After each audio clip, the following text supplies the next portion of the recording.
बिस्मिल्लाहिर्रहमानिर्रहीम। अस्सलाम वालेकुम। Good morning Multan. कैसे हैं आप लोग? उम्मीद करती हूँ बिल्कुल ठीक ठाक होंगे और दुआ करते हैं आज का दिन आपका बहुत ही अच्छा गुजरे, हंसते हुए मुस्कुराते हुए खैर व आफियत के साथ गुजरे। नाज़रीन, आप देख रहे हैं रूही एट 10 और मैं हूँ आपकी होस्ट आसमान नौरीन। एक नई सुबह में आपको खुश आमदीद कहते हैं, वेलकम करते हैं जी। आज मंडे का दिन है और मंडे के दिन जो है वो तमाम आपका वर्किंग डे जो है वो स्टार्ट हो जाता है। और इसके साथ साथ अगर हम मौसम की बात करें तो मौसम मुल्तान का बड़ा खुशगवार हुआ है, लेकिन जो कल की बारिश आई है बहुत ही उसकी वजह से जो है नुकसान भी हुआ, क्योंकि ओले बरसे बहुत सारे हमारे एरिया में तो इतना शदीद ग्यालाबारी हुई है और उसके साथ साथ जो है बहुत ज़्यादा नुकसान भी हुआ। इवन कि मेरे अपने घर के दरख्त भी जो हैं वो दरख्त से जो है वो ज़मीन से उखड़ गए और ये हालात है। कल इतनी तेज़ और तूफ़ानी बारिश थी और उसके साथ साथ बस अल्लाह ताला से यही दुआ है कि अल्लाह ताला ये जो बारिश है ये हमारे लिए बाइस रहमत हो।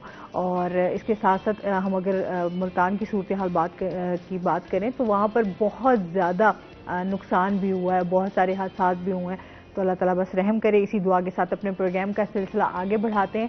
आज हमारे साथ गेस्ट जो मौजूद हैं उनका तारुफ करवा देती हूँ। आज हमारे साथ मौजूद हैं जी शुएब अख्तर गोपांग, हमारे साथ मौजूद हैं जो कि सियासी और समाजी रहनुमा हैं। अस्सलाम वालेकुम। कैसे हैं आप? ठीक ठाक हैं?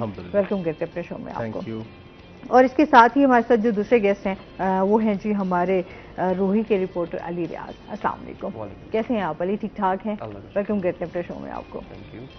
अच्छा जी, आज हम बात करेंगे, एक तो मुल्क की सूरत हाल पे भी थोड़ी सी बात होगी, सियासत के हवाले से क्योंकि इनका ताल्लुक है तो उसके हवाले से भी, और इनकी जो एक्टिविटीज़ हैं वो भी हम जानेंगे। और साथ साथ अली से बात होगी हमारी जो मुल्तान की इस टाइम टॉप स्टोरीज़ हैं, ज़राअत के हवाले से इनकी बीट है तो ज़राअत के हवाले से इनसे बात होगी कि इस टाइम आम क्योंकि जैसे बारिशें हो रही हैं तो आम के हवाले से लाजमी बात करेंगे कि क्या सूरत हाल है, और इसके साथ साथ कपास की सूरत हाल पर भी बात करेंगे। क्या हाल चाल है जी? ठीक ठाक हैं आप? सबसे पहले तो आपकी सियासत के हवाले से जान लेते हैं, सियासत में आना कैसा हुआ? वालिद साहब सियासत करते थे तो 2018 में उन्होंने इलेक्शन लड़ा था एमपीए का, तो बहुत ही कम वोटों से 5-1 हज़ार वोटों से हारे थे। अच्छा। तो अब इंशाल्लाह पाकिस्तान मुस्लिम लीग नून के प्लेटफॉर्म से PP 275 मुजफ्फरगढ़ से इंशाल्लाह इलेक्शन लड़ रहे हैं। सही। तो कैसी तैयारियां, आपको लगता है कि इलेक्शंस होंगे? देखिए, मौजूदा सूरत हाल में तो प्राइम मिनिस्टर शहबाज शरीफ साहब ने कहा हुआ है कि इलेक्शन होंगे, लेकिन सबसे पहले फाइनेंशियल सिचुएशन है मुल्क की, वो स्टेबल हो तो इलेक्शन होने चाहिए। आप वैसे क्या देखते हैं मुल्क की सूरत हाल को देखते हुए, जो इस टाइम सियासत का हमारा हाल है? जो मौजूदा सूरत हाल है वो खुश आइंद तो नहीं है, लेकिन जमहूरियत में ये चीज़ें फिर होती रहती हैं जब पार्टीज पर्सनल हो जाएं, पार्टीज लीडर एक दूसरे के साथ पर्सनल हो जाएं, तो इससे फिर बंदा और क्या तवक्को कर सकता है।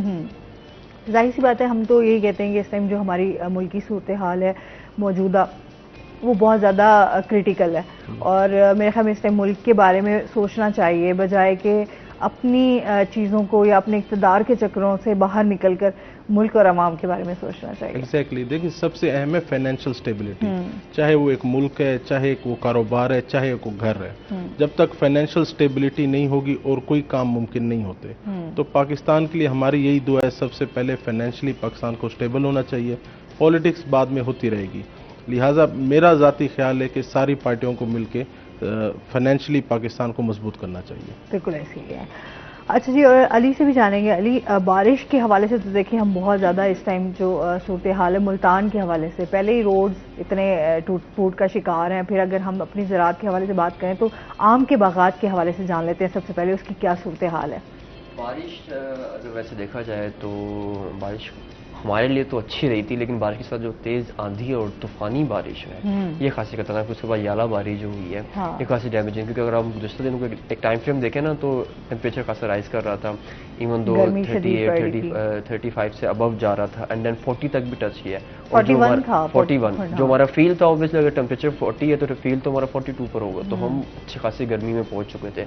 तो बारिश ने एक तो ये बड़ा अच्छा किया कि मौसम खुशगवार हो गया, और ये मैं कल इसका सारा वो देख रहा था कि ये भी स्पेल रहना था जनूबी पंजाब को दीगर इस्लाम में आज से 3-4 दिन पहले भावलपुर के कुछ ऐसे इजला थे, वहाँ पर भी यालाबारी थी चंद रोज़ कबल, और ये पूरा एक स्पेल चला जनूबी पंजाब में। अगर मौसमी हिसाब से देखा जाए तो कदर बेहतर है हमारे लिए। वो इसलिए क्योंकि जिस तरह से एक ड्राई आउट चल रहा था, उसमें कुछ फसलें थी जिनको पानी की ज़रूरत थी और ज़मीन के खुश्क होने से चीज़ें खासी बेहतर नहीं थी, तो ये एक बेहतर। लेकिन अगर आम के हिसाब से देखें तो आम के लिए खासी नुकसान दे रही है, क्योंकि अब वो टाइम था कि जब बागवान सारी मेहनत के बाद तैयारी करते थे, और वो हमारी जो अगर अर्ली वैरायटी देखें तो उसमें दुशहरी है, लंगड़ा है, अनवरटोर है, ये वो वैरायटी जल्दी आ जाती हैं। तो ये उनका पिकिंग टाइम होता है कि उनको वहाँ से दरख्तों से उतारा जाए, और इन दिनों में ठेके भी चल रहे होते हैं कि उसका दिया जाए बाग को। ये अब इस तमाम तर सिनेरियो में सबसे मोस्ट डैमेजिंग, अब देखें पिछले साल ये होता कि अर्ली हीट वेव आई मार्च में, टेम्परेचर राइज कर गया था बहुत ज़्यादा। जो मई में देख रहे थे वो पिछले दिनों मार्च में सिचुएशन थी 40, 41, 42। लेकिन इस बार सिचुएशन काफ़ी बेहतर रही कि दर्जा बेहतर अल्लाह का करम हो गया। लेकिन अब ये कल वाली जो तूफानी बारिश है, और साथ अगर आपने कल देखा हो तो जैसे आप बता रहे थे कि येला बारी, उसका तेज आंधी बहुत ज़्यादा थी, हवा बहुत ज़्यादा थी। मैं कहती हूँ ना, हम लोग परेशान हो गए क्योंकि बहुत सारे इलाकों में उस तरीके से जो है ग्यारहबारी नहीं हुई वहाँ पे, और तूफान और आंधी और बारिश तो हुई है, लेकिन अगर हम इस एरिया वाली साइड पे चले जाए, शेरशाह वाली साइड पे, तो काफ़ी बहुत ज़्यादा नुकसान हुआ है। और जिस तरह ओले बरसे, अल्लाह रहम करे, और बहुत ज़्यादा, क्योंकि बारिश की जो हवा की बात करें तो वो बहुत तेज़ हवा थी, कंट्रोल में भी नहीं। ये देखें ना, ये सारा नेचर का खेल है कि अब हम कभी सोच नहीं सकते थे कि मई में कभी ऐसा होगा, या बारी होगी। और इस कदर चले आंधियों को तो एक नॉर्मल रूटीन थी कि आम के इन दिनों में आंधियाँ आती हैं, तूफानी आंधियाँ हल्की फुल्की चलती हैं। अगर हम सैलाबी सूरत हाल पे बात करें, क्योंकि अभी हम लोग उस चीज़ से अभी निकल ही नहीं पाए। एग्जैक्टली। और अगर इस तरह क्लाइमेट चेंज रहा तो जाहिर सी बात है फिर एक अलार्मिंग सिचुएशन है इस टाइम दोबारा। अलार्मिंग सिचुएशन देखें पूरी दुनिया में है ऑफ कोर्स। इस वक्त सबसे बड़ा क्राइसिस जो है, 2 से 3 बड़े क्राइसिस इंटरनेशनली। पहला जो हमारा है ये क्लाइमेट है, फिर देन उसके बाद फूड क्राइसिस आ रहा है, और ये दोनों इंटरलिंक्ड है। अगर हमारा क्लाइमेट अगर चेंज इसी तरह से होता रहा तो हमारा सबसे बड़ा उससे जो लॉस होगा, जो सबसे बड़ा नुकसान होगा हमारा, ये होगा कि हमारा फूड क्राइसिस बन जाएगा। क्यों? हम खाना कहाँ से लेते हैं? ज़मीन से। अगर हमारी फसलों का पैटर्न ही डैमेज हो जाएगा, जैसे पिछले दिनों मानसून पर खासा एक्टिव रहा था, बारिशों की वजह से कपास बहुत डैमेजिंग रही। गंदम हमारी माशाल्लाह से चले अच्छी होगी, अल्लाह की कुदरत इस बार होगी, गंदम हमारी बहुत अच्छी रही है। गंदम हम जुनूबी पंजाब में अगर मुल्तान में देखें एवरेज, तो हमारी ऑलमोस्ट एवरेज 40, 45, 42 ही एवरेज रही है। गंदम बहुत अच्छी है ये, लेकिन फिर भी आटा नहीं मिल रहा है ना। फिर भी हम कहीं ना कहीं आटे के ऊपर जो है ना वो लड़ रहे हैं। देखें ना, अब एक तो 2 चीज़ है इसमें। एक तो अल्लाह की तकसीम है, अल्लाह ताला ने तो खुदा ने अपना काम कर दिया कि आपको अच्छी पैदावार दे दी। खुदत क्या कर सकता था? खुदा आपको किस तरह से नवाजेगा? खुदा इस तरह से नवाज सकते हैं अल्लाह ताला के, या तो इंसान को सेहत तंदुरुस्ती दें, या फिर उसके इर्द गिर्द चीज़ें पूरी करें, जैसे उसकी खुराक और उसकी ज़रूरियात की चीज़ें। और अगर हम सांस के बाद या पानी के बाद हमारी जो बेसिक नीड है वो यही है, हमारा पेट। तो अगर पेट के लिए अल्लाह ताला हमारा बंदोबस्त कर रहे हैं, गंदम दे रहे हैं, अब आ जाती है दूसरा पॉइंट, मुनसिफाना तकसीम। इक्वल और सही तरह से जो रिसोर्सेज उसकी डिस्ट्रीब्यूशन होनी चाहिए, यहाँ पर हम लैग कर जाते हैं। पैदावार तो बेहतर है, लेकिन यहाँ पर सबसे बड़ा सवाल था मैनेजमेंट का। चलें, इस बार हुकूमत का अच्छा इनिशिएटिव था, प्राइस उन्होंने अच्छा कर दिया, 3900 4,000 रुपये कहीं चाहिए बिक रही है।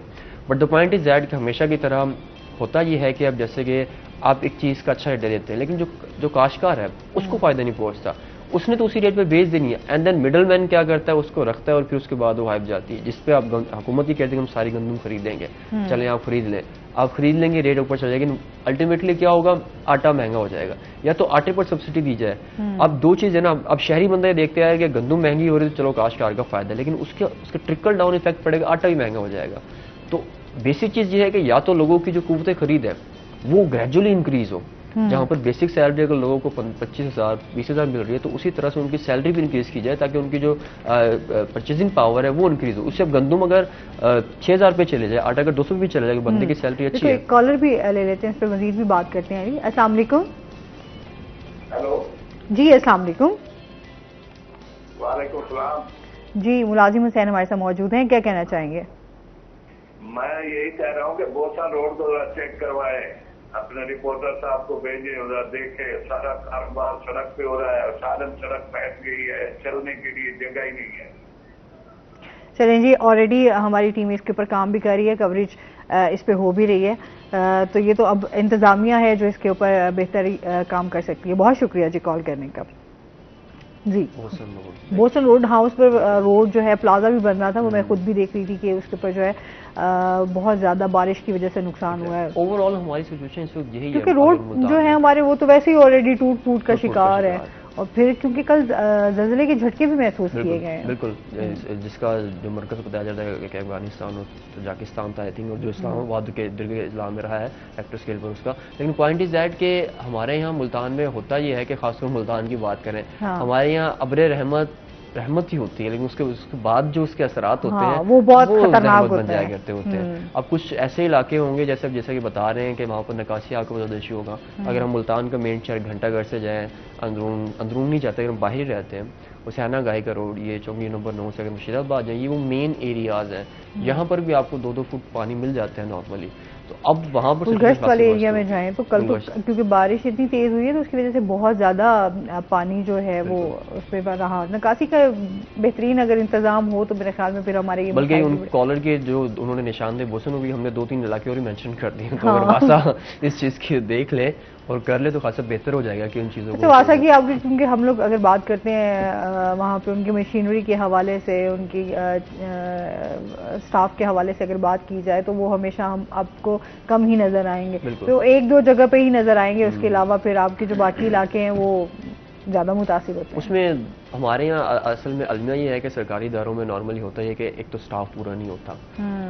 नॉर्मली तमाम तो सरकारी इदारों में ही सिचुएशन ही है कि स्टाफ पूरा नहीं है। अगर कहीं पूरा है भी तो वो हमें पता है कि सरकारी फंड्स का प्रॉब्लम और फिर तीसरा फैक्टर फंड्स के हवाले से भी हम लोग जो है ना हमेशा परेशान ही दिखाई देते हैं। अच्छा, आपके हल्के के हवाले से बात कर लेते हैं। इलेक्शंस की आपकी तैयारियां फुल है? जी बिल्कुल। अच्छा, तो आप क्या देखते हैं कि हल्के में क्या क्या मसाइल हैं? देखिए, जो मेरा हल्का है ना वो हाफ हो जाता है सिटी के करीब, ज़्यादातर है देहाती बेल्ट।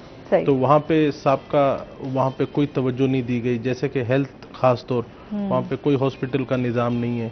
जो चीज़ मेरे लिए बड़ी हैरान कुन थी, जैसे कि एक बेसिक हेल्थ है अल्ट्रासाउंड कराना, तो अगर वो फीमेल औरतें बच्चियाँ अल्ट्रासाउंड कराने जाती हैं तो मेल स्टाफ अल्ट्रासाउंड कर रहा होता है, जो बेसिकली गैर मुनासिब है। क्योंकि मेरी पैदाइश यूएई में हुई है, मैं वहाँ बोर्न एंड ब्रॉट अप हूँ, तो तालीम भी मैंने वहीं मुकम्मल की, बिजनेस भी करता था। उसके बाद मैं शिफ्ट हुआ पाकिस्तान पॉलिटिक्स के लिए वाले साहब के कहने पे।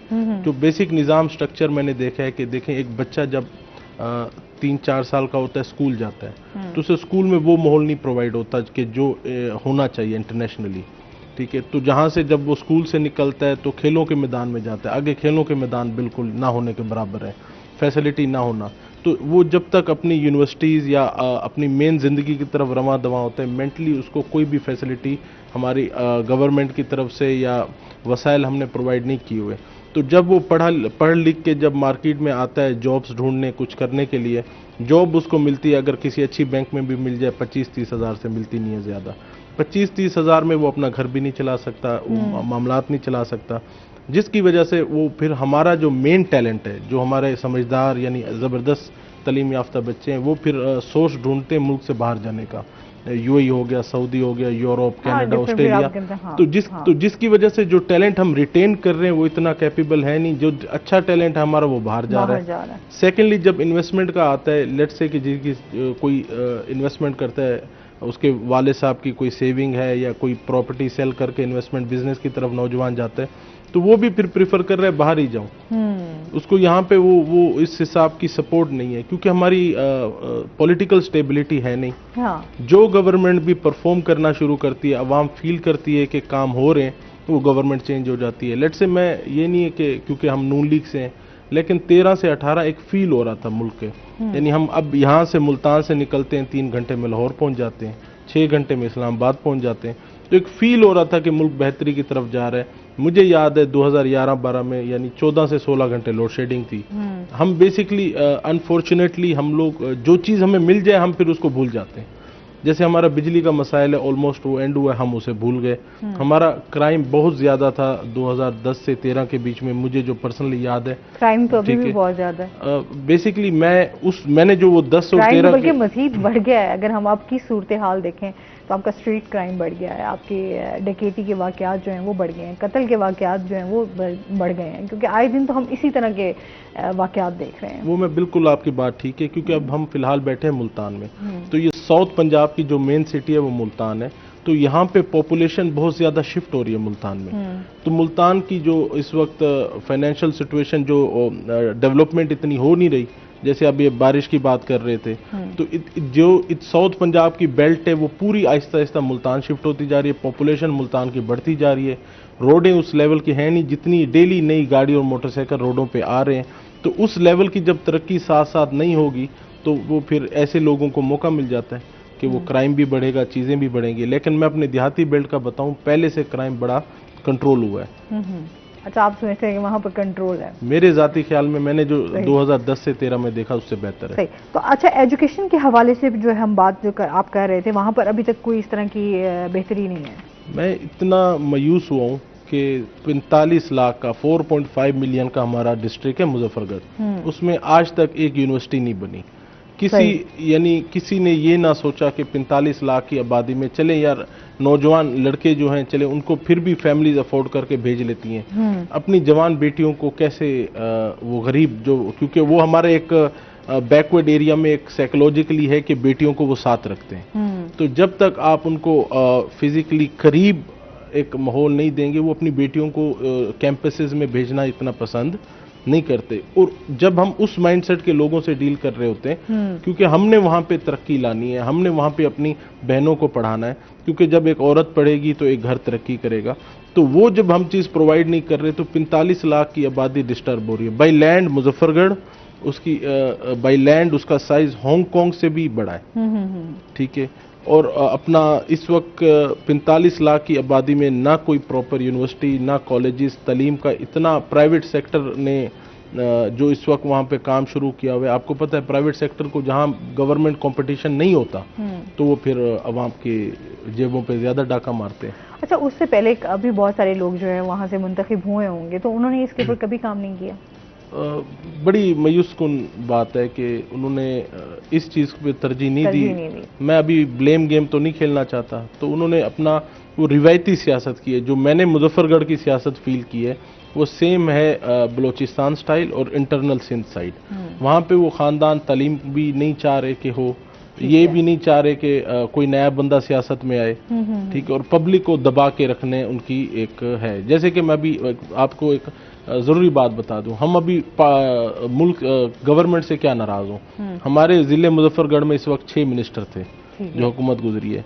तो हमारे हिना रब्बानी खार साहब स्टेट मिनिस्टर थी, उनके भाई रज़ा रब्बानी खार मिनिस्टर हैं, नवाबज़दा इफ्तिखार अहमद खान इस वक्त स्टेट मिनिस्टर हैं, महार इरशाद सियाल स्टेट मिनिस्टर, फिर नवाबज़दा इफ्तिखार अहमद के साथ उसके भाई नवाबज़दा मंसूर अहमद खान वज़ीर मार रहे हैं। फिर वहाँ पे कश्मीर कमेटी की चेयरमैनशिप भी है।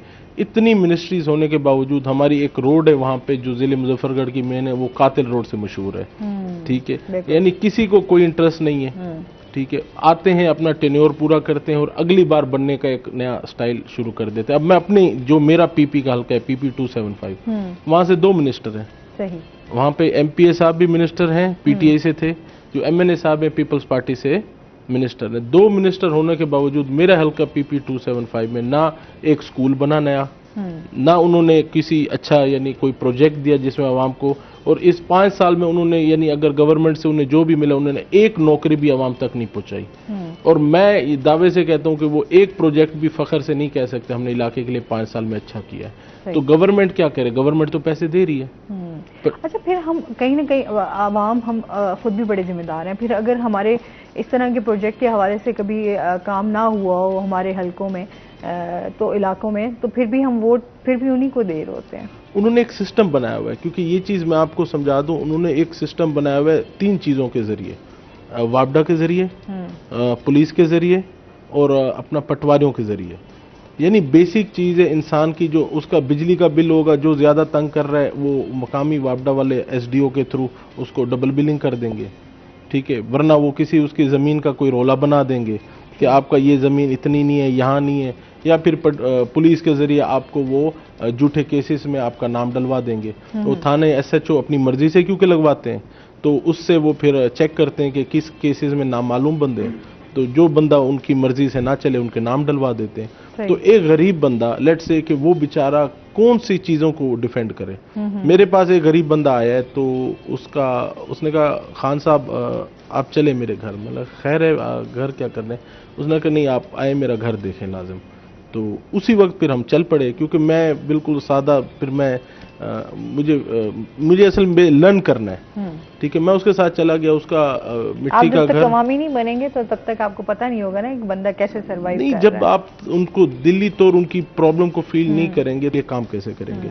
मुझे परफॉर्म करना है, मैं उनके लिए काम करना चाहता हूँ, ठीक है। अल्लाह ताला ने मुझे बहुत दिया है, मेरी पूरी फैमिली बिजनेस कर रही है, मुझे किसी चीज़ की कोई कमी नहीं है। मैं चाहता हूं कि मैं if I am doing something, मैं कर रहा हूं तो मैं डिफरेंस लेके आऊं। तो जब मैं उसके साथ गया तो उसका घर देखा, उसका बिल आया होता है 1,75,000 का। अच्छा, ठीक है। तो मैंने कहा यार ये तो सादा, यानी आपके पिछला कितना, ये तो रिकॉर्ड निकालें, पिछले हर महीने उसका बिल आता है 7,000 6,000, ठीक है। तो मैंने जब वापडा वाले से बात की, मैंने कहा यार आप इतने पुराने मुलाजिम हैं, आपको शर्म आनी चाहिए कि अगर एक बंदे का मुसलसल बिल 6-7 हज़ार आ रहा है, अचानक 1,70,000 पे जंप किया है, तो आपको इतना सेंस नहीं है कि यार ये गलत हुआ, इस पे एक्शन लूं। आप भी गरीब लोगों को इतना धक्का दे रहे हैं, तो वो काइंडनेस भी नहीं है। जो एम्प्लॉयज बैठे हुए ना हमारे गवर्नमेंट अच्छी पोजीशंस पे, उनके दिलों में भी काइंडनेस नहीं है कि यार हम हल करें। हवाले से लाजमी बात करेंगे, क्योंकि ये तो एक है ना, इस तरह के बहुत सारे वाकयात हैं, बहुत सारे लोगों के साथ जो है वो इस तरह हुआ है। इस पर मजीद भी हम बात करेंगे। नाज़रीन अभी हमने जाना ब्रेक पे, हमारे साथ रहिएगा।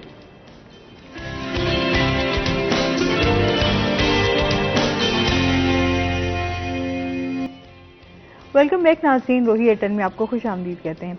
अच्छा जी, इसके साथ साथ बात हो रही है हमारी सियासत पे, तो बात कर ही रहे हैं, साथ साथ हम आ जाते हैं कपास की काश्त के हवाले से भी, और इस टाइम जो कपास के हवाले से बारिश के क्या असरात हैं वो जानेंगे अली से। कपास का इस बार खासी एक्टिव है। कपास खासी वो इसलिए एक्टिव है कपास क्योंकि इस बार हुकूमत के खासे अच्छे इनिशिएटिव्स रहे हैं, 2-3। एक तरफ जब वफाकी हुकूमत ने पहले से उसकी जो कीमत है वो अनाउंस कर दी, तो दूसरी जानिब जो इस बार पंजाब हुकूमत ने, निगार वज़ीर आला साहब, वो भी खासे एक्टिव हैं। उन्होंने बाकायदा तौर पर कहा है कि इस बार जो कपास का टारगेट है वो 50 लाख एकड़ होगा पूरे पंजाब में, जो कि बड़ा टारगेट है, क्योंकि गुज़श्ता 3 से 4 साल से टारगेट जो नहीं पंजाब में होता था 36 लाख 40 लाख, और ले देकर हम 30 लाख 32 लाख 21 लाख इस तरह से पहुँचते थे। तो इस बार जो खासा बड़ा है, तो जब आप एम बड़ा रखते हो तो ऑब्वियसली फिर आपको भी मेहनत भी वैसे करनी पड़ती है। तो इस बार खासे एक फुल फ्लैज जो चीज़ें थी चल रही थी, हमें नज़र आ रहा था, क्योंकि जो सेक्रेटरी ज़राअत वो खासे एक्टिव दिखाई दिए, जिन्हें पंजाब के भी और पंजाब के भी विजिट्स कर रहे थे। एंड देन उन्होंने कहा कि इस बार जो कपास के लिए जो ख़ास तौर पे इकदाम किए जाएंगे, जितना भी जो तमाम अमला है उनका फोकस होगा कपास उगाओ, बाकायदा जो मुहिम है उस पर चलेंगे। अब अगर वेदर के तनाजुर में और इसके हवाले से बात करें तो इस बार जो गुज़श्ता साल जो कपास की सूरत हाल, तो उससे काश्तकार की खासा हौसला शिकनी हुई है। क्यों? क्योंकि पैदावार उस तरह से नहीं रही। गुज़श्ता दिनों में पिछले साल जो मानसून पहले एक्टिव रहा था उससे पैदावार बुरी तरह से मुतासिर हुई थी। लेकिन इस बार जो है अभी जो काश्तकार जो लोग जो लगाते थे वो खासी उन्होंने अगेती पे फोकस रहा, क्योंकि जब जैसे हम बात करते हैं वेदर, जब क्लाइमेट चेंज की जो सूरत हाल चलती है तो लोग उसी तरह से हमारे जो सोइंग पैटर्न्स हैं, जो हमारी काश्त का तरीका है और जो वक्त है वो भी बदलता रहता है। तो इस बार रिकमेंडेशन भी यही थी ज़्यादातर जो माहिरीन ज़राअत की, कि हम अगेती की तरफ जाएँ। तो क्योंकि जिस तरह पिछले साल टेम्परेचर राइज किया, तो इस बार अगेती काश्त खासी लगी, अच्छी खासी लगी है। मुल्तान में अगर बात करें तो मुल्तान में शुरू के दिनों में लाखों एकड़ पर जो अगेती काश्त थी वो हो चुकी थी। इस अब तक कुछ स्टैट्स जो आए हैं जो सरकारी नहीं है, लेकिन जो पता चले स्टैट्स उनके मुताबिक अब तक जुनूबी पंजाब में 37 से 38 लाख एकड़ तक सोइंग हो चुकी है। वो इसलिए कि महकमा ज़राअत के जितने भी तमाम तर लोग थे सब ने अपनी तवज्जो मरकूज़ की थी कपास होगा, क्योंकि पिछले साल का जो हमारा एक्सपीरियंस है बहुत ज़्यादा बुरा रहा था। जब हम 90s के दौर में हम अपनी पैदावार 1 करोड़ 32 लाख 33 लाख 1 करोड़ 18 लाख इतनी जब बेलें लेते थे, तो हम एक इस स्टेज पर थे कि हमें पता था कि हम बूस्ट कर जाएंगे, हम उस स्टेज पर थे। अब जब हम देख रहे हैं, अब हम गुज़श्ता साल कितनी बेल्स ले रहे हैं, 72 लाख 73 लाख, ये भी मैक्सिमम एवरेज है। इससे हमारी बड़ा नुकसान हुआ है पिछले साल। तो इस साल हुकूमत ने बड़ा इस चीज़ को इनिशिएटिव लेकर कहा कि नहीं कपास उगानी है, तो कपास उगाई गई। अभी तो खैर से 31 मार्च तक जो है इसका रिकमेंडेशन टाइम होता है, लेकिन इस बार फार्मर्स ने बड़ा एक अच्छा काम किया और यूनिक काम किया था कि उन्होंने अर्ली सोइंग की है। हालांकि अर्लिंग सोइंग की हमेशा से हुकूमत की जानिब से हौसला शिकनी की जाती है कि ना की जाए, लेकिन इस बार क्योंकि वेदर का इशू था, तो अब अगर जो अर्ली सोइंग थी वो तो इस वक्त बूटिंग की स्टेज पर थी, कि जिन्होंने कुछ लोग ऐसे भी थे मुल्तान में अगर बात करें तो फरवरी के एंड से उन्होंने स्टार्ट कर दी थी, मार्च से फरवरी के एंड से लोग लगाना शुरू हो गए थे, तो वो इस वक्त बूटिंग की स्टेज पर थी। तो अब अगर वहाँ सबसे अब जो मरहला है अर्ली वालों की बात करें तो उनके लिए खासा जो इम्तिहान वाला होगा। क्यों? बारिश हुई है, बारिश के बाद जो यालाबारी हुई है उससे नुकसान होगा, उससे नुकसान भी होगा पौधे को, और उसके बाद अब जो अगला जो स्टेज है वो ये होगा कि जड़ी बूटियों का थ्रिप्स का हमला बढ़ जाएगा, सब सेले का हमला बढ़ जाएगा, क्योंकि ये वो चीज़ें हैं जो बारिश के बाद और ह्यूमिडिटी राइज करने से खासा बढ़ती हैं। और यही वो चीज़ें हैं कि अगर इनको वक्त पर काबू ना पाया जाए तो ये आगे बढ़ सकती हैं। वैसे देखें, अब एक दो चीज़ें करने वाली बहुत ज़रूरी। एक तो ये फार्मर्स को अब दोबारा से एक्टिव रहना पड़ेगा। अगर तो बारिश होगा, जैसे आज ही वेदर का फॉरकास्ट देख रहा था कि वो बता रहे हैं कि 3 से 4 दिन तक तो ये स्पेल रहेगा, ये हवाओं का सिलसिला रहेगा, जिससे बारिश बढ़ जाएगी और बारिश भी ऐसी बरसेगी गरज चमक के साथ। तो बारिश भी बढ़ सकेगी तो आने वाले दिनों में तो फार्मर्स को, जो कपास की काश्तकार है खास, उनको एक्टिव रहना पड़ेगा, पेस्ट स्काउटिंग करनी पड़ेगी, विजिट करना पड़ेगा। और अभी साथ के साथ अगर वो वीडिसाइड के साथ साथ जो जड़ी बूटियाँ हैं और थ्रिप्स के अटैक के पेश नज़र इकदाम कर लें तो खासा बेहतर है, क्योंकि थ्रिप्स का इसका नुकसान, जड़ी बूटी नुकसान ये होता है कि जब आपको पता है खेलियों पर कपास काश्त होती है, तो खेलियों पर अगर जड़ी बूटियाँ निकल आए तो जो सारे न्यूट्रिएंट्स जो ग्रोथ पौधे ने लेनी है वो जड़ी बूटियाँ ले लेती हैं, जिसकी वजह से पौधे की हेल्थ रहती नहीं, पौधा ग्रो नहीं कर सकता, जड़ी बूटियाँ ग्रो करती हैं। इसी तरह अगर थ्रिप्स का हमला होगा और सबसे लेकर हमला होगा, उस पर काबू ना पाया गया तो गुज़िश्ता साल का हमारे पास जो एक्सपेरिमेंट है वो रहा है। वो क्या रहा, हम 3 साल से देख रहे थे कि पिंक बॉल वार्म गुलाबी सुंडी ने बहुत डैमेज किया, बहुत ज़्यादा डैमेज किया, ठीक है, क्योंकि वो एंडिंग में आती थी। लेकिन गुज़िश्ता साल ये हुआ कि वाइट फ्लाई का इस कदर इंटेंसिव बहुत ज़्यादा हमला रहा कि वाइट फ्लाई ने ही सारा काम ख़राब कर दिया था गुज़िश्ता दिनों में। तो अभी जिससे जो ये एक अलार्मिंग सिचुएशन है, बेहतर अगर ये तो हो अगेती वाले, अब जो टाइमली सोइंग कर रहे हैं उनके तो कदर बेहतर है, क्योंकि ज़मीन को पानी चाहिए और फिर कपास की सोइंग के बाद पानी चाहिए, तो वो खासा उनके लिए बेहतर रहेगा। लेकिन बारिश के अभी जो इम्पैक्ट अगर देखे जाए तो सम हाउ पॉजिटिव है, अच्छे हैं कपास की फसल के लिए। लेकिन उसके साथ साथ अगला जो मरहला होगा वो खासा इम्तिहान वाला होगा कपास के फार्मर्स के लिए। इम्तिहान ये इस तरह से है कि पिछले साल का एक एक्सपेरिमेंट ये रहा है कि फार्मर्स अक्सर ये वो करता था कि लोग, क्योंकि ज़्यादातर जो ज़मींदार हैं, जो बड़े ज़मींदार हैं, वो कोशिश ही नहीं करते जाना लगा दी और लोग मजदूर काम कर रहे हैं। तो ऐसे नहीं होगा। जैसे कि एक प्रॉपर इंडस्ट्री, जैसे कि हम कारोबार है, जब तक कोई दुकान नहीं खोलेगा, फैक्ट्री कोई नहीं जाएगा, या कोई भी इवन दो अगर छोटा कारपेंटर है, मिस्त्री है, मजदूर है, जब तक वो फील्ड में नहीं जाएगा तो कैसे काम जो उसका काम है। तो अगर आप ये कहें कि आपने एक ओपन इंडस्ट्री छोड़ दी और वो लगेगी, तो ऐसा तो ये पिछले साल का एक्सपेरिमेंट हमारे पास सामने है कि ऐसा नहीं होगा। एंड देन जो ज़राअत है, जो मेरा फील्ड का एक्सपीरियंस रहा 2-3 साल में, मैंने ये ऑब्जर्व किया है, लोगों को जो सुना है कि ज़राअत ओपन फील्ड है, कि अगर कोई बंदा ज़राअत से वाबस्ता है, ये एक तरह की दो चीज़ों बहुत डिपेंडेड है। एक तो खुदा की कुदरत और दूसरा ये है कि क्या आपकी मैनेजमेंट क्या है। खुदा की कुदरत ऐसे है कि आप अगर देखें, हम इंडस्ट्रीज देखें, वो कंट्रोल एनवायरनमेंट में है, रॉ मटेरियल वहाँ आ रहा है और वो उसको अपने हिसाब से प्रोसेस कर रहे हैं। लेकिन ज़राअत में ऐसा नहीं है, ज़राअत ओपन इंडस्ट्री है। आप अगर आपने गन्ना लगाया है, गंदम लगाई है, कपास लगाई है, चना लगाया है, ज्वार लगाई है, कुछ भी लगाया आपने, वो तो ओपन है, आप किस हद तक उसको कंट्रोल कर लेंगे। उसके लिए आपको पहली प्रायोरिटी पे आपकी मैनेजमेंट, ये बहुत इंपॉर्टेंट है। मैनेजमेंट इस कदर बढ़ गई है। अब अगर मैनेजमेंट में देखें तो हमारा सिंपल से फार्मूलाज ही होते हैं जो हमें अच्छे से मैनेज करनी होती है और उसको नज़र रखना होता है। जैसे बारिश आ गई है तो अब फार्मर को पता होता है, ज़मींदार को, छोटे काश्तकार को, कि अब क्या करना है। सिर्फ मसला ये ख़राब होता है कि अब जो बंदा सुस्ती कर जाता है। पिछले साल ही कुछ दिनों में थोड़ी सी भी आप अगर गफलत बरतेंगे तो आपकी जो फसल है उसको नुकसान पहुंच सकता है। बिल्कुल ऐसा ही है। तो कपास के हवाले से तो काफ़ी अब हुकूमत भी इस पर जोर दे रही है कि इसको बेहतर बनाया जा सके। अच्छा सर, सियासत के हवाले से थोड़ी सी बात कर लें। इस टाइम जो मौजूदा सियासी सूरत हाल है, आप क्या समझते हैं? लोग तो बहुत आपके हवाले से इसको बुरा भी समझने लग गए हैं, क्योंकि सियासत को जितना इबादत की तरह समझा जाता था, अब उतना ही इसको जिस तरह का तमाशा बन चुका है, अब लोग तो इंटरेस्ट भी नहीं लेते सियासत के हवाले से कि वो इस तरफ आए। किसी को किसी चीज पे बहुत ज्यादा उम्मीद लगा लेना, तो फिर जब आप किसी चीज से इतनी उम्मीदें लगा लेते हैं तो जब वो उम्मीदें पूरी नहीं होती तो डिसहार्ट तो होना ही है। तो इमरान खान साहब के ऊपर नौजवानों ने बहुत ज्यादा उम्मीद लगा ली थी, जैसे उन्होंने वादे किए थे। अब मैं वही चीज़ें दोहराऊं तो बिल्कुल वो, यानी कि जैसे नौकरियों का उन्होंने वादा दिया, घरों का उन्होंने कहा था ये ग्रीन पासपोर्ट की मैं पूरी दुनिया में इज्जत कराऊंगा, जो उन्होंने गुफ्तगू की थी, तो अवाम इन चीज़ों से पहली बार अटैच हो गई थी। तो वो जब वो चीज़ें उन्होंने कोशिश की, उनसे हुई ना हुई, जो हालात भी थे, तो जब वो चीज़ें मुकम्मल ना हुई तो डिसहार्ट तो होना एक बनता था, जिस वजह से बहुत ज़्यादा लोग डिसहार्ट हुए। फिर मुल्क का एक बहुत बड़ा लीडर था मियां मोहम्मद नवाज शरीफ साहब, तो उनका अगर वो मुल्क में वो उनको आने दिया जाए, वो आ जाते हैं तो उनसे भी बेहतरी चीज़ें आना शुरू हो जाएंगी। तो मुसलसल जैसे कि हम देख रहे हैं ना कि जैसे हम अभी आ जाए मियां मोहम्मद शहबाज शरीफ साहब के ऊपर, तो वो उनका तो एक ही विजन है कि काम, वो एडमिनिस्ट्रेशन बहुत अच्छी कर रहे हैं, अभी भी प्रोजेक्ट्स पे जाके विजिट कर रहे हैं। आटा पॉइंट उस पर वो बाकायदा विजिट कर रहे थे, यानी जितने प्रोजेक्ट्स वो कोशिश कर सक रहे हैं। IMF की सपोर्ट के बगैर उन्होंने मुल्क को डिफॉल्ट होने से बचाया है।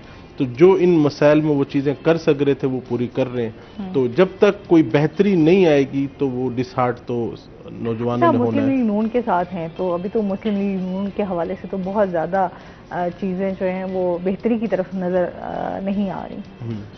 देखिए, इस जमहूरियत है, मेरी फैमिली में भी कुछ नौजवान हैं कि वो भी कहते हैं कि अपना नून लीग, कुछ नौजवान हैं कहते हैं पीटीआई। लेकिन जब आप थरोली नोट करें तो पीटीआई के दौर में करप्शन बहुत ज़्यादा हुई थी, चाहे वो पुलिस की हो, चाहे पटवारी की हो, चाहे जिस चीज़ की भी हो। तो अगर एक दौर में तरक्की आई नहीं आप है, समझते हैं मुस्लिम लीग नून के दौर में नहीं है करप्शन? मैं कहता हूं कि मुस्लिम लीग नून के दौर में इतनी डेवलपमेंट आती रही है, इतनी तरक्की होती रही है। अब 13 से 18 का एक 5 साल के दौर का मुआवजा कर लें कि 13 से 18 में जीडीपी कितनी ऊपर गई है, 13 और 18 के बीच में मुल्क में तरक्याती काम कितने हो रहे थे, उसके कंपैरिजन में आप पिछले 4-5 साल ले लें। तो जब कुछ हो नहीं रहा होगा ना तो फिर लड़ाई ही होगी। तो जब कोई तरक्की, जब देखें तरक्की ही नहीं हो रही। अब चाइना ने आपको इतना बड़ा मेगा प्रोजेक्ट दिया सी पैक का, तो सी पैक का प्रोजेक्ट हमारा ऐसे समझ लें कि वो इमरान खान की हुकूमत के दौर में उसमें कोई खास काम ही नहीं हुआ। ठीक है, जिसमें रेलवे का नए ट्रैक आने थे वो वहीं के वहीं रुक गए, गवर्नर की तरक्की हमारी वहीं के वहीं रुक गई। तो जब ऐसे हालात पैदा किए जाएंगे तो फिर तो डिसहार्टनिंग माहौल तो होगा। अगर आप सेलेक्ट हो जाते हैं उम्मीदवार, इंशाल्लाह जी, बेस्ट विशेज हैं आपके लिए, तो फिर आपकी पहली तरजीहात क्या होंगी? मेरे लिए सबसे पहली तरजीह होगी मेरा अपना हल्का। मेरा ख्वाब है कि वहाँ मैं अपनी बहनों के लिए, यानी मैं माओं के लिए, क्योंकि हेल्थ केयर वहाँ पे बड़ा डिस्टर्ब है, कि women and child hospital Maryam Nawaz साहिबा साहब से लेके आऊँ। अगर मुझे अल्लाह ताला मौका देता है, मैंने उनके पास पर्सनली जाना है कि मेरे इलाके में आप एक 100 bedded women and child hospital दें, ताकि कम से कम मेरी बहनों को, बच्चियों को, माओं को इलाज मिले। उसके बाद मेरे हल्के में सबसे अहम चीज़ जो ज़रूरत है वो तहसील की ज़रूरत है। जो हमारी तहसील है वो तकरीबन 18 लाख आबादी की है।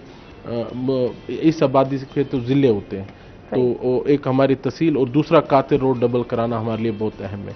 दूसरी बात, अगर जैसे मैं पार्लियामेंट में पहुंच जाता हूं लाहौर, तो मैं वहां पे बिल्स लाने की कोशिश करूंगा कि जिस बिल की वजह से हमारे रेवेन्यू में भी इजाफा हो, हमारे क्राइम को भी कंट्रोल किया जाए, जैसे कि दूसरे मुल्कों ने तरक्की की है। हमने अभी यूएई को मैंने अपनी आंखों से ऊपर जाते हुए देखा है। मैं 91 में मेरी पैदाइश है, तो 91 में आप देख लें कि फिर 2023 है, मैंने यानी यूएई को अपनी आंखों के सामने आता देखा है। बुर्ज खलीफा देखते हैं कि बाकी दीगर ममालिक जो है वो किस तरह तेजी से तरक्की कर रहे हैं और अपने टूरिज्म को भी फरोग दे रहे हैं। इस पर मजीद भी हम बात करेंगे। नाज़रीन, अभी हमने जाना है ब्रेक पे, हमारे साथ रहिएगा।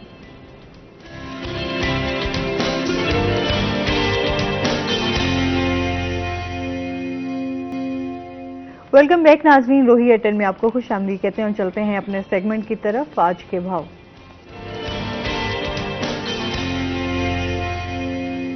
बिलाल यूनुस हमारे साथ मौजूद हैं। बिलाल से जानते हैं आज मार्केट में सब्जियों और फलों के क्या रेट्स हैं। जी आसमा, दूसरे शहरों की तरह मुल्तान शहर में भी महंगाई पर काबू पाना मुश्किल ही नहीं बल्कि नामुमकिन हो चुका है। बात करें सब्जियों और फलों की कीमतों के हवाले से, तो सब्जियों और फलों की कीमतें जो हैं इस वक्त आसमान से बातें करते दिखाई देती हैं। पिछले एक महीने से जो है सब्जी और फल बदस्तूर महंगे दामों फरोख्त हो रहे हैं। बात की जाए सरकारी नरखों की और आम मार्केट के रेट की, तो इसमें ज़मीन आसमान का फ़र्क दिखाई देता है। बात कर ली जाए प्राइस कंट्रोल मजिस्ट्रेट्स की, तो प्राइस कंट्रोल मजिस्ट्रेट्स जो हैं इस वक्त खुद साख्ता महंगाई कंट्रोल करने में बिल्कुल नाकाम दिखाई देते हैं। ज़िली इंतज़ामिया जो है वो इस वक्त बिल्कुल बेबस हो चुकी है। बात कर ली जाए बुनियादी रेट्स की, जिसमें अदरक का सरकारी रेट अगर हम बात करें तो अदरक का सरकारी रेट 600 रुपये फ़ी किलो के हिसाब से मुकर्रर किया गया, जबकि इस वक्त मार्केट के अंदर अदरक 700 से लेकर 750 रुपये फ़ी किलो के हिसाब से फ़रोख्त किया जा रहा है। जबकि हम लहसुन की बात करते हैं तो इस वक्त देसी लहसुन जो है वो 350 से लेकर 400 रुपये फ़ी किलो के हिसाब से फ़रोख्त किया जा रहा है। और सब्जियों की बात करते हैं जिसमें मटर जो है वो इस वक्त 320 रुपये, अरबी 230 और टिंडा 200 रुपये फ़ी किलो के हिसाब से फ़रोख्त किया जा रहा है। भिंडी की बात करें तो भिंडी 100 रुपये किलो के हिसाब से मार्केट में दस्तयाब है। इसी तरह और सब्जियों की बात कर दी जाए जिसमें हरी मिर्च 150 रुपये, आलू 80 रुपये और प्याज जो है वो 50 रुपये फ़ी किलो तक फ़रोख्त किया जा रहा है। जबकि हम फलों की बात करें तो फलों के रेट जो हैं वो काफ़ी ज़्यादा देखे जा रहे हैं। आम आदमी के लिए फल खाना जो है वो मुश्किल ही नहीं बल्कि नामुमकिन बन चुका है।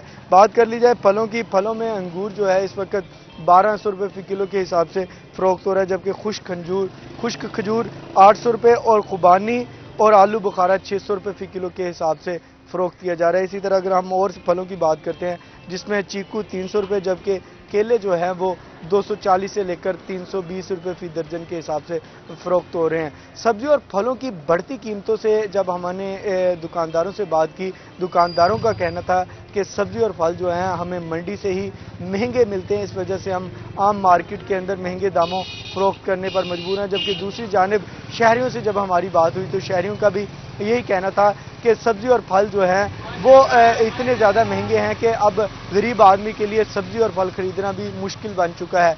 दूसरी जानिब शहरी जो है वो हुकूमत से नालां भी दिखाई दिए और मुतालबा करते दिखाई दिए कि लिहाजा सब्जी और फलों की कीमतों को न सिर्फ कम किया जाए बल्कि सब्जी और फलों की कीमतों में आम आदमी को रिलीफ दिया जाए ताकि हर आदमी सब्जी और फल आसानी से खरीद कर सके। जी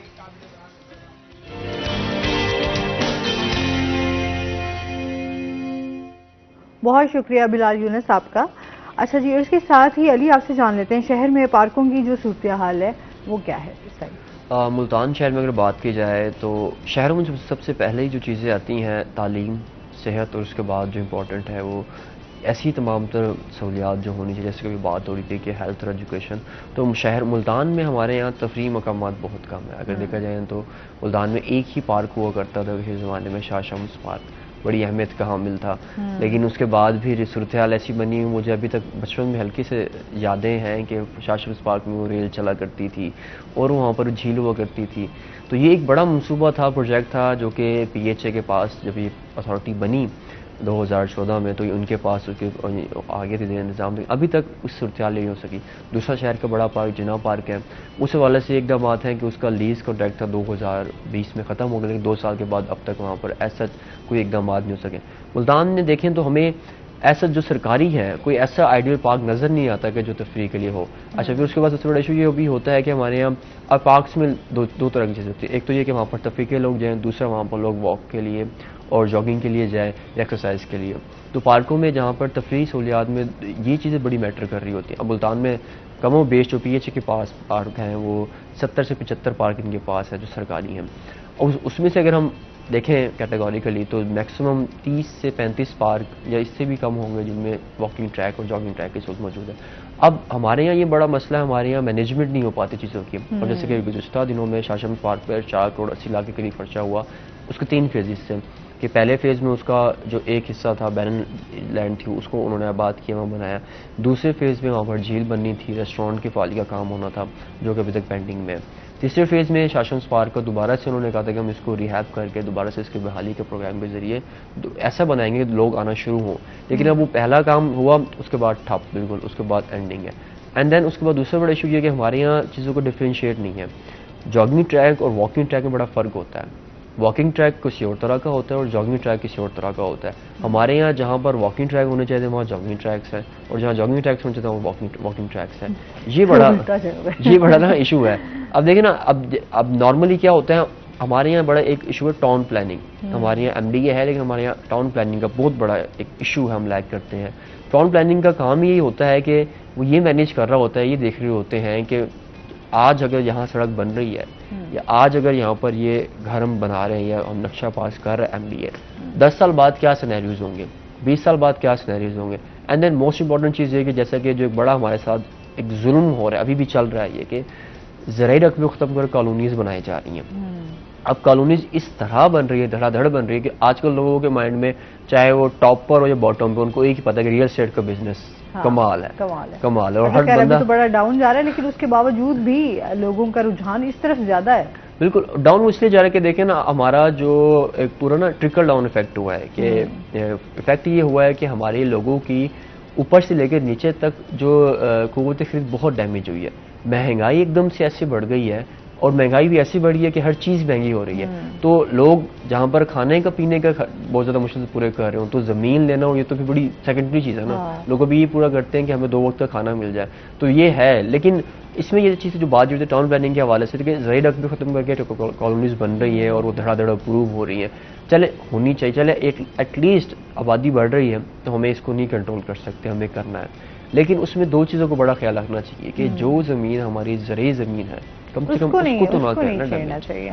आम का बहुत बड़ा इशू चला था पिछले कई सालों में कि आम के दरख्त जो काटे गए वो सारा शहर चलता अच्छा, उसकी वजह से उस तरह पैदावार में भी तो कभी नजर आई है ना आपको। जो आम यहाँ पर मशहूर है मुल्तान का स्पेशली, उसमें अगर हम बात करें तो बहुत ज्यादा इस हवाले से नुकसान भी उठाना पड़ा। बिल्कुल। और लोग देखें ना, जो तरक्की याफ्ता लोग जो जिंदा कौमें होती है ना, वो अपनी शनाख्त को नहीं भरने देती।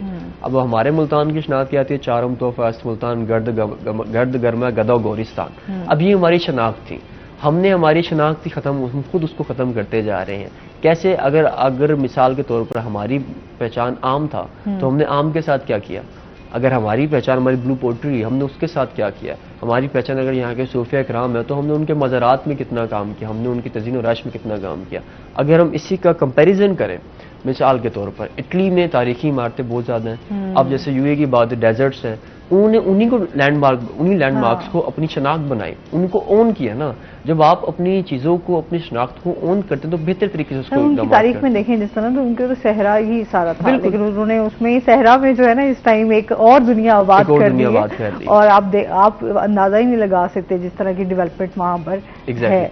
ये आप ये देखें ना, अगर आप गल्फ कंट्रीज 70 की दिहाई से पहले कोई इमेजिन भी नहीं कर सकता था कि यूएई और जो गल्फ कंट्रीज का पूरक बनेगा, ये इस हद तक डेवलपमेंट इख्तियार, इस हद तक तरक्की कर जाएंगे कि लोग यूरोप से, पूरी दुनिया से लोग यहाँ पर घर खरीदेंगे, फ्लैट्स बनाएंगे और लोग यहाँ पर आएंगे। क्या लोग ये कहते हैं रेगिस्तान है जहाँ पर आपको कई 100 किलोमीटर बाद एक नकलिस्तान नजर आया करता था। अब उन्होंने नकलिस्तान को छोड़कर उसी को वहीं पर जंगल में मंगल कर लिया। क्या प्योरिटी? क्या उनकी प्योरिटी ये थी कि हमने एक चीज जो हमारी शनाख्त है उसको नहीं मरने देना, हमने उसी को बेहतर तरीके से करना है। हम आज तक शायद कंफ्यूज है, हम उसको ओन ही नहीं कर पाए। हम अगर उन्हीं को ओन कर लें तो हमारी बहुत सारी चीज़ें बेहतर हो सकती है। हमारी एक्सपोर्ट से लेकर हमारी टूरिज्म, जैसे अब टूरिज्म की बात, टूरिज्म से लेकर अगर हम सिर्फ मुल्तान की बात करें, अगर हम मुल्तान को एक ऐसा शहर बना दें जहाँ पर अभी ये सबको पता है कि मुल्तान की तारीख का हमें नहीं पता, जहाँ पर हिंदुओं की होली स्टार्ट हो रही है, होलिका का मंदिर और वो सारा प्रहलाद का मंदिर घंटाघर मौजूद था, तो हमारी हिस्ट्री अगर देखें कितनी रिच है, हमारी तारीख कितनी ज़्यादा है, अहमियत की हामिल है। अगर हम एक इन्हीं सिनेरियोस को उठाएं, मुल्तान को के साथ आम को टच करें, तारीख को टच करें, सूफे के आम को टच करें, तो सिर्फ मुल्तान एक ऐसी जगह बन सकता है जो आपको लाखों का करोड़ों रुपए का रेवेन्यू दे सकता है। लेकिन हम तवज्जो नहीं है, जिसकी वजह से चीजें, वही बात है ना, रोटी कपड़ा मकान से ये भी बाहर नहीं निकल रहे, ये तो बहुत बाहर की बातें हैं। ऐसा ही है। की बात से इत्तेफाक करता हूँ। आप देख लें, अगर यूएई, क्योंकि मैं वहाँ पैदा हुआ, 70s में जैसे ये बता रहे थे, 71 में दिसंबर 2 1971 में यूएई आज़ाद हुआ था। 7 सिटीज़ थी जो एक मुल्क बना था, प्रेसिडेंट उनका बना था शेख जायद अल नहयान। तो उन्होंने अपनी जो स्पेंडिंग थी, जो इनकी इनकम ऑयल से हुई उसकी स्पेंडिंग थी, उन्होंने इस तरीके से की है कि उसको टूरिज्म पे डाइवर्सिफाई किया है, बिजनेसेस ले आए हैं। यूएई इस वक्त अफ्रीका का सबसे बड़ा री एक्सपोर्ट हब बन चुका है। जो अफ्रीका का पूरा कॉन्टिनेंट में जो सामान जा रहा है, चाहे वो यूरोप से, चाहे वो चाइना से, वो दुबई से री एक्सपोर्ट होके जा रहा है। तो उन्होंने प्लानिंग की है। तो बेसिकली इनकम के साथ कितने मुल्क हैं जिनकी इनकम बहुत थी, उनकी प्लानिंग, जैसे लीबिया के पास बहुत पैसा था। जैसे आप आ जाएं अपना इराक के ऊपर, 4th लार्जेस्ट प्रोड्यूसिंग यानी रिजर्व्स हैं उनके ऑयल के। तो लेकिन प्लानिंग ना होने की वजह से वो डिस्टर्ब हुआ है। सेम अगर आप आ जाएं, अगर मुझे हकीकत के ऊपर मैं गुफ्तगू करूं, हमारे 4 जो सूबे हैं, पंजाब, KPK, सिंध और बलूचिस्तान। पंजाब इस वक्त हाईली पॉपुलेटेड हो चुका है, जो 12 करोड़ की आबादी कैसे मैनेज होगी? ठीक है, लाजिम वहाँ पे आपको सूबे की ज़रूरत है। आप आ जाएं बलूचिस्तान, बाई लैंड पाकिस्तान का सबसे बड़ा सूबा है, आबादी वहाँ है नहीं, तो आप वो लोगों को लीजों पे ज़मीन दें, लोगों को अपॉर्चुनिटीज़ दें कुछ करने की, वो आप वहाँ पे सिक्योरिटी सिचुएशन मैनेज ही नहीं कर पा रहे। फिर आप आ जाएं KP के ऊपर। KP के एक ऐसा ट्रेन है कि जो बेसिकली टूरिज्म के लिए भी बड़ा इस्तेमाल किया जा सकता है। वहाँ पे मौसम भी बड़ा अच्छा है, ठीक है। फिर हम आखिरी आते हैं सिंध के ऊपर। सिंध में इशू ये है कि पूरी की पूरी पॉपुलेशन से कराची में, ठीक है, इंटरनल सिंध। तो अगर सूबे हमारे बढ़ाए जाएं, 2-2 करोड़ के ऊपर सूबा बनाया जाए, 11 सूबे बन जाएं, तो मेरा जाती ख्याल है कि जिस चीजों पे वो भाई कह रहे थे ना कि वो हर साइड अपना कल्चर को, अपने कल्चर को इनरिच रखेंगी। अच्छा जी, बहुत शुक्रिया, बहुत अच्छा लगा आप हमारे शो का हिस्सा बने। नौजवानों को कोई मैसेज देना चाहें? जी, मैं ज़रूर ये मैसेज देना चाहूँगा कि कोशिश करते रहें, ठीक है, कोशिश से कामयाबी है। स्टार्टअप्स कोशिश करें, कोई प्रोडक्ट आप ले लें, उसके ऊपर काम करें, चाहे ऑनलाइन सेल करें, कोई छोटे काम करें बस। बहुत शुक्रिया अली रियाज, आपको भी बहुत शुक्रिया। और इसके साथ ही नाज़रीन, अभी हमने जाना है ब्रेक पे, हमारे साथ रहिएगा। जब हम ब्रेक से वापस आएंगे तो हमारे साथ कुछ और गेस्ट मौजूद होंगे।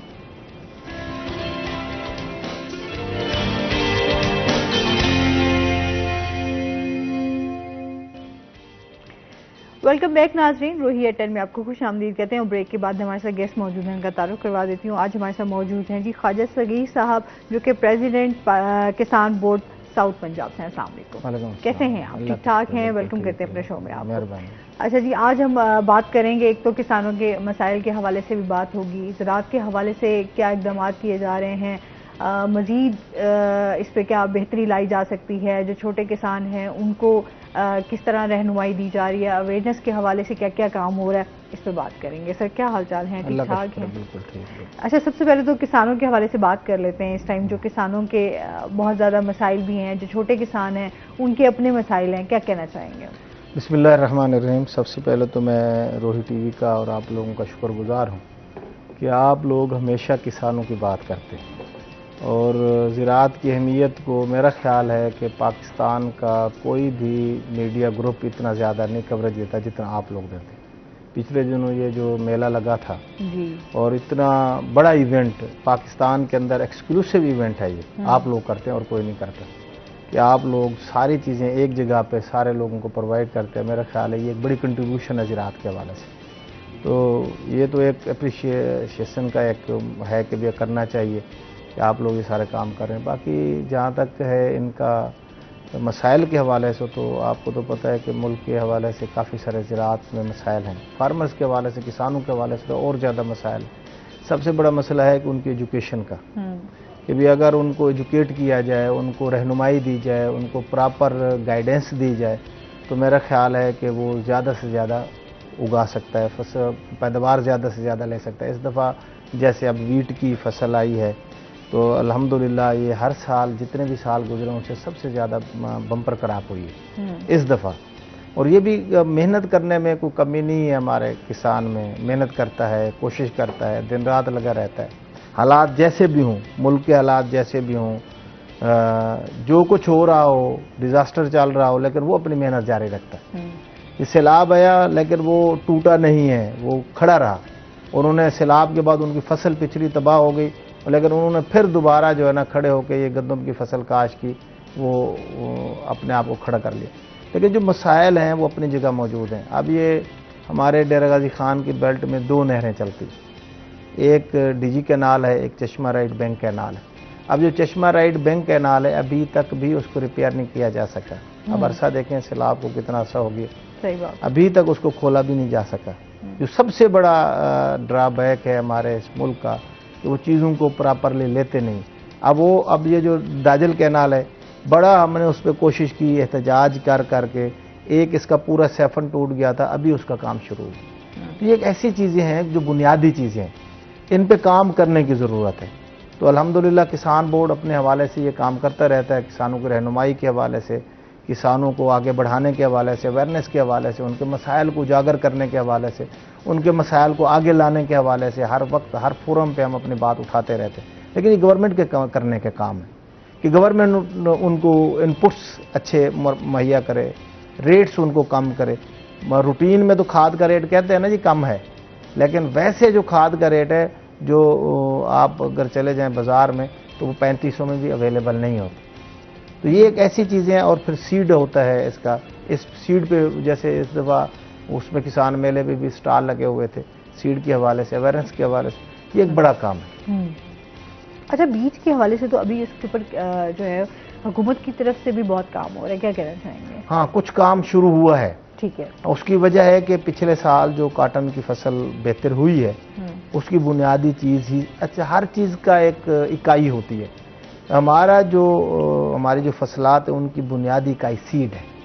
अगर आप अच्छा सीड प्रोवाइड करते हैं, हेल्दी सीड प्रोवाइड करते हैं और बीमारियों से पाक सीड प्रोवाइड करते हैं, तो वो जो सीड है वो बुनियादी इकाई है, उससे फसल आपकी अच्छी आती है, फसल बेहतर आती है, आपको जो एंड प्रोडक्ट है जो आपकी यील्ड आती है वो अच्छी आती है। सही। तो सीड पे अब ये इन्होंने काम शुरू किया है, लेकिन प्रॉपरली उस तरीके से अब भी काम नहीं शुरू हो रहा जिस तरीके से होना चाहिए। ये तो हंगामी बुनियादों पे करने वाले काम है ना जी। फूड आपका मेन आइटम होता है आपके कंट्री का, आपके मुल्क का, जबकि आपको थ्रेट भी मौजूद है इस वक्त वीट के हवाले से, आपको गंदम के हवाले से। इस दफा गंदम ज्यादा हुई है, लेकिन उसके बाद भी हमारे रेट, आटे का रेट 6,000 रुपये पे खड़ा है, 5,000 से 6,000 रुपये का आटा भी। तो गरीब आदमी जो आम पब्लिक है तो उसको तो मुहैया नहीं हो रहा उस तरीके से, और उसकी पहुंच से भी दूर होता जा रहा है। तो ये गवर्नमेंट का काम होता है कि इन चीज़ों को सिक्योर करना। सही। हाँ जी, सीड अगर आपका अच्छा होगा तो आगे आपकी पैदावार भी अच्छी होगी, बिल्कुल ऐसे ही है। अच्छा, फिर इसके साथ साथ अगर हम देखें तो किसानों के तो ये मसाइल बड़े रहते हैं, पानी के हवाले से भी ये कहते हैं, या ट्रैक्टर के हवाले से उनको कोई इस तरह की फैसिलिटीज़ भी मुहैया की जा रही हैं या नहीं? नहीं, ऐसी सच कोई ये बातों की हद तक तो है, बातें तो हैं, बातें करते रहते हैं ये, लेकिन इन दोनों पार्टियों को, पीडीएम का ग्रुप या पीटीआई को, अपने लड़ने से फुर्सत नहीं कि मुल्क की तरफ कोई तवज्जो दे, मुल्क की तरफ कोई देखे कि मुल्क में हो क्या रहा है ना। तो इस पे तो इन्होंने कभी किसानों के हवाले से, अब जो ये ट्रैक्टर, इनके रेट्स तो देख लेना, मशीनरी के रेट्स तो देख लें, मशीनरी के इतने हाई रेट्स अगर आप डबल से भी ज्यादा उनको कर दें तो फिर अप्रोच लोगों की कम हो जाती है। पहले होता था ना कि ये ट्रैक्टर लेना चले किसान के लिए आसान होता था, लेकिन अब तो ट्रैक्टर के ही रेट्स इतने ज्यादा 3 गुना बढ़ा दिए हैं। अब 3 गुना बढ़ा दिए, उनके अप्रोच से ज्यादा हो गया, उनके पहुंच से ज्यादा हो गया। अब दुनिया में ये होता है कि जो मशीनरी है, ये जो चीजें हैं, ये गवर्नमेंट प्रोवाइड करती है लोगों को, सूद फ्री प्रोवाइड करती है। पूरी दुनिया के अंदर ये कायदा है कि क्योंकि सारी चीजें आपकी जाती इधर से, किसान से है। आपका जो ज़री मुल्क है ना, ज़राअत पे लोगों ने बड़ी तवज्जो दी, माजरत के साथ हमने तवज्जो नहीं दी। हालांकि ज़राई मुल्क है और हम यहाँ से सारी चीजें ले सकते हैं, ठीक है ना। अब इंडस्ट्री स्क्वीज हो रही है, हालात की वजह से इंडस्ट्री, लोग बाहर शिफ्ट हो रहे हैं, जो मुल्क की हालात है, जैसे आपके बिजली के रेट्स हैं। अब फार्मर्स के लेवल पे भी अब बिजली का रेट जो है ना इतना हाई लेवल पे चला जाए तो वो उनके अप्रोच से ही बाहर हो जाता है। क्योंकि अब जिन्होंने ट्यूबवेल लगाए हुए हैं, जाहिर सी बात है पानी अगर फसलों तक पहुंचाना है, तो बिजली के रेट्स की वजह से वो इतना ट्यूबवेल चला भी नहीं सकते, और ट्यूबवेल चलाएंगे तो जाहिर सी बात है बिल बहुत ज्यादा आता है। तो बिजली का बिल इतना ज्यादा आ रहा है कि पिछले दिनों हमने इनसे बात भी की है, वापडा वालों से, हम वहाँ गए भी थे। और दूसरा ये कि जब इतने ज्यादा बिल आते हैं फिर उनकी एक साथ करानी पड़ती है, वो फार्मर दे नहीं पाता इकट्ठे पैसे। सही। तो हमने तो पहले भी कहा था कि इसका जो है ना, आप कम से कम फार्मर लेवल पे आप इसका रेट कम करें, बिजली का फार्मर लेवल पे ना आप उनको कम करें, ताकि वो ज्यादा से ज्यादा चीजें का इनपुट्स कम कर दें, खाद के रेट कम कर दें, बिजली के रेट कम कर दें, सब्सिडी दे दें उनको, मतलब खाद में दे दें, बिजली में दे दें, और उनको आप सपोर्ट करें। ये जो चीज़ें इतनी ज़रूरी हैं कि अगर आप ये करेंगे तो आपके लिए मसाइल कम हो जाएंगे। मुल्क के लिए उसी ने काम करना है। अब गंदम है, वो अपने गंदम को, इसको फ्रीली मूव करना चाहिए पूरे मुल्क के अंदर, लेकिन उन्होंने जगह जगह पे नाके लगा रखे। आगे जहाँ नाके लगाने वहाँ नहीं लगाते, अफगानिस्तान में स्मगल हो जाती है, वहाँ इनका कोई नाका वाका नहीं है, लेकिन यहाँ नाके लगा रखे इन्होंने, और चोरी छुपे गंदम चली जाती है वहाँ। रूटीन में अगर आप अपने फार्मर को सपोर्ट करें इन चीज़ों से, इनपुट्स से, उनकी लाइफ को बेहतर करने की कोशिश करें, इंफ्रास्ट्रक्चर को बेहतर करें आप उनको, तो मेरा ख्याल है कि हमारे फार्मर के अंदर इतना पोटेंशियल है कि वो हर चीज़ उगा सकता है। बिल्कुल ऐसे ही है, हर चीज़ उगा सकता है। अच्छा, फिर क्योंकि जिस तरह पहले एक ही, जिस तरह हमारे कपास के ऊपर बहुत ज़्यादा काम हुआ, लोगों ने इसके ऊपर बहुत ज़्यादा काम करना शुरू कर दिया। अच्छा, फसलों में भी जैसे ही कपास में अगर आपको नुकसान हो रहा है तो बहुत सारे लोगों ने कपास को छोड़ दिया कि हमें बहुत ज़्यादा इसमें नुकसान होता है, तो फिर हम इसकी केयर भी बहुत ज़्यादा करनी पड़ती है, तो लोगों का रुझान इस तरफ कम हो गया। अभी आप क्या देखते हैं, किसानों का रुझान है कपास की तरफ? कपास एक ऐसी फसल है जी जो कैश की फसल है। और फार्मर जिसको इसलिए ज़्यादा काश्त करता था, मौके पे कैश मिल जाता है, बंदे की ज़रूरत पूरी हो जाती। पाकिस्तान दुनिया का 5वां बड़ा मुल्क काटन के हवाले से, और बिल्कुल साथ ही इंडिया है। हम साथ साथ बैठे हुए हैं ना, इंडिया और पाकिस्तान। पाकिस्तान आज भी 50 लाख का टारगेट रख के खड़ा है एकड़ का। उनका पता है कितना टारगेट है? 2.25 करोड़ एकड़ का, 2.5 करोड़ का। एक वक्त था, आज से कोई 5, 7, 10 साल पहले या 12 साल पहले हमारी काटन की बेल्स उनसे ज्यादा हुई थी, 1.5 करोड़ पे। इस साल हमारी काटन की बेल्स पता है कितनी हुई? 46 लाख। हमारे मुकाबले में उनकी पता है कितना है?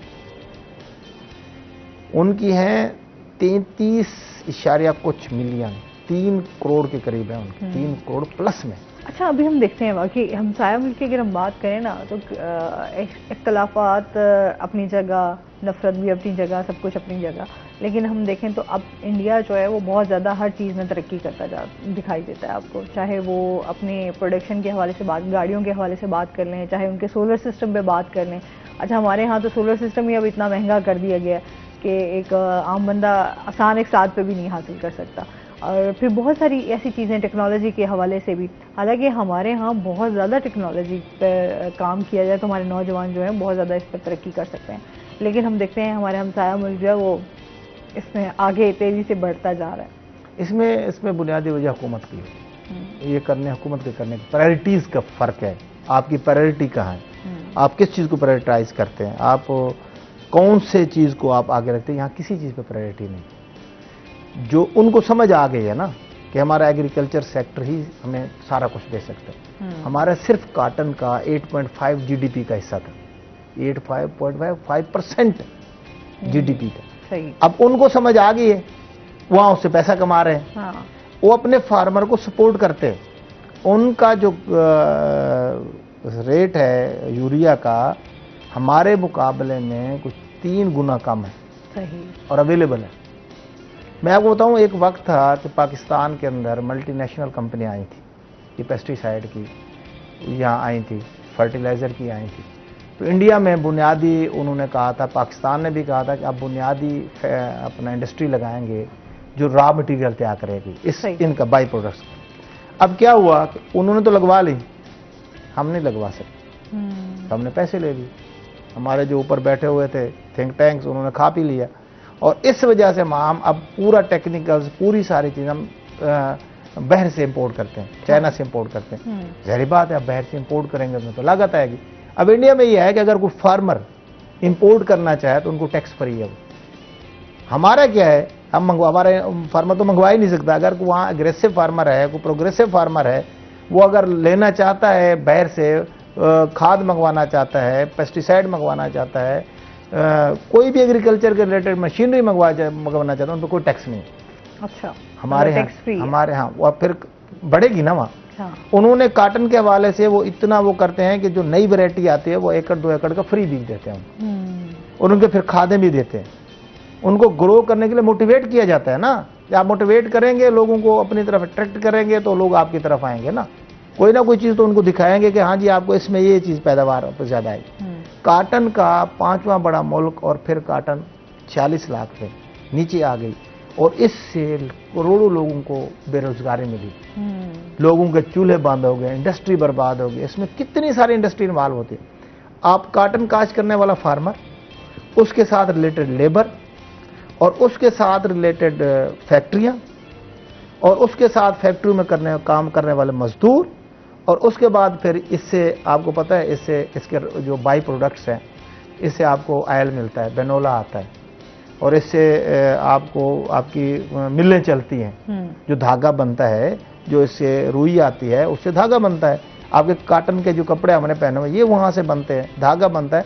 एक वक्त था कि डेरा गाजी खान में ये जो मिलें थी ना, इसकी तकरीबन 5-6, मैं छोटी सी जगह का बता दूं, 5-6 मिलें थी, टेक्सटाइल मिलें। आज वहाँ एक भी नहीं, एक यूनिट भी, सारी बंद होंगी, बल्कि तोड़ के उन्होंने वैसे कॉलोनियां बना ली। अच्छा, इंडस्ट्रीज के हवाले से हम देखें तो बहुत नुकसान हुआ है, हमारी इंडस्ट्रीज जो हैं वो बंद हुई, फिर बेरोजगारी की जिस तरह आप बात करें तो अभी यहाँ के लोग वाकई अपनी इंडस्ट्रीज को मूव कर रहे हैं। इसमें देखें ना जी, आपको जब सेफ्टी नहीं होगी, आपको जब आपके रेट्स इतने हाई होंगे, आपका यूनिट 40 से 50 रुपए में चला जाएगा, आपको पेट्रोल की कीमत 300 रुपए में मिलेगी। सारी बात है, ये सारी चीज़ें रिलेटेड है इंडस्ट्री के साथ। आप उनको गैस नहीं देंगे तो वो क्या करेंगे?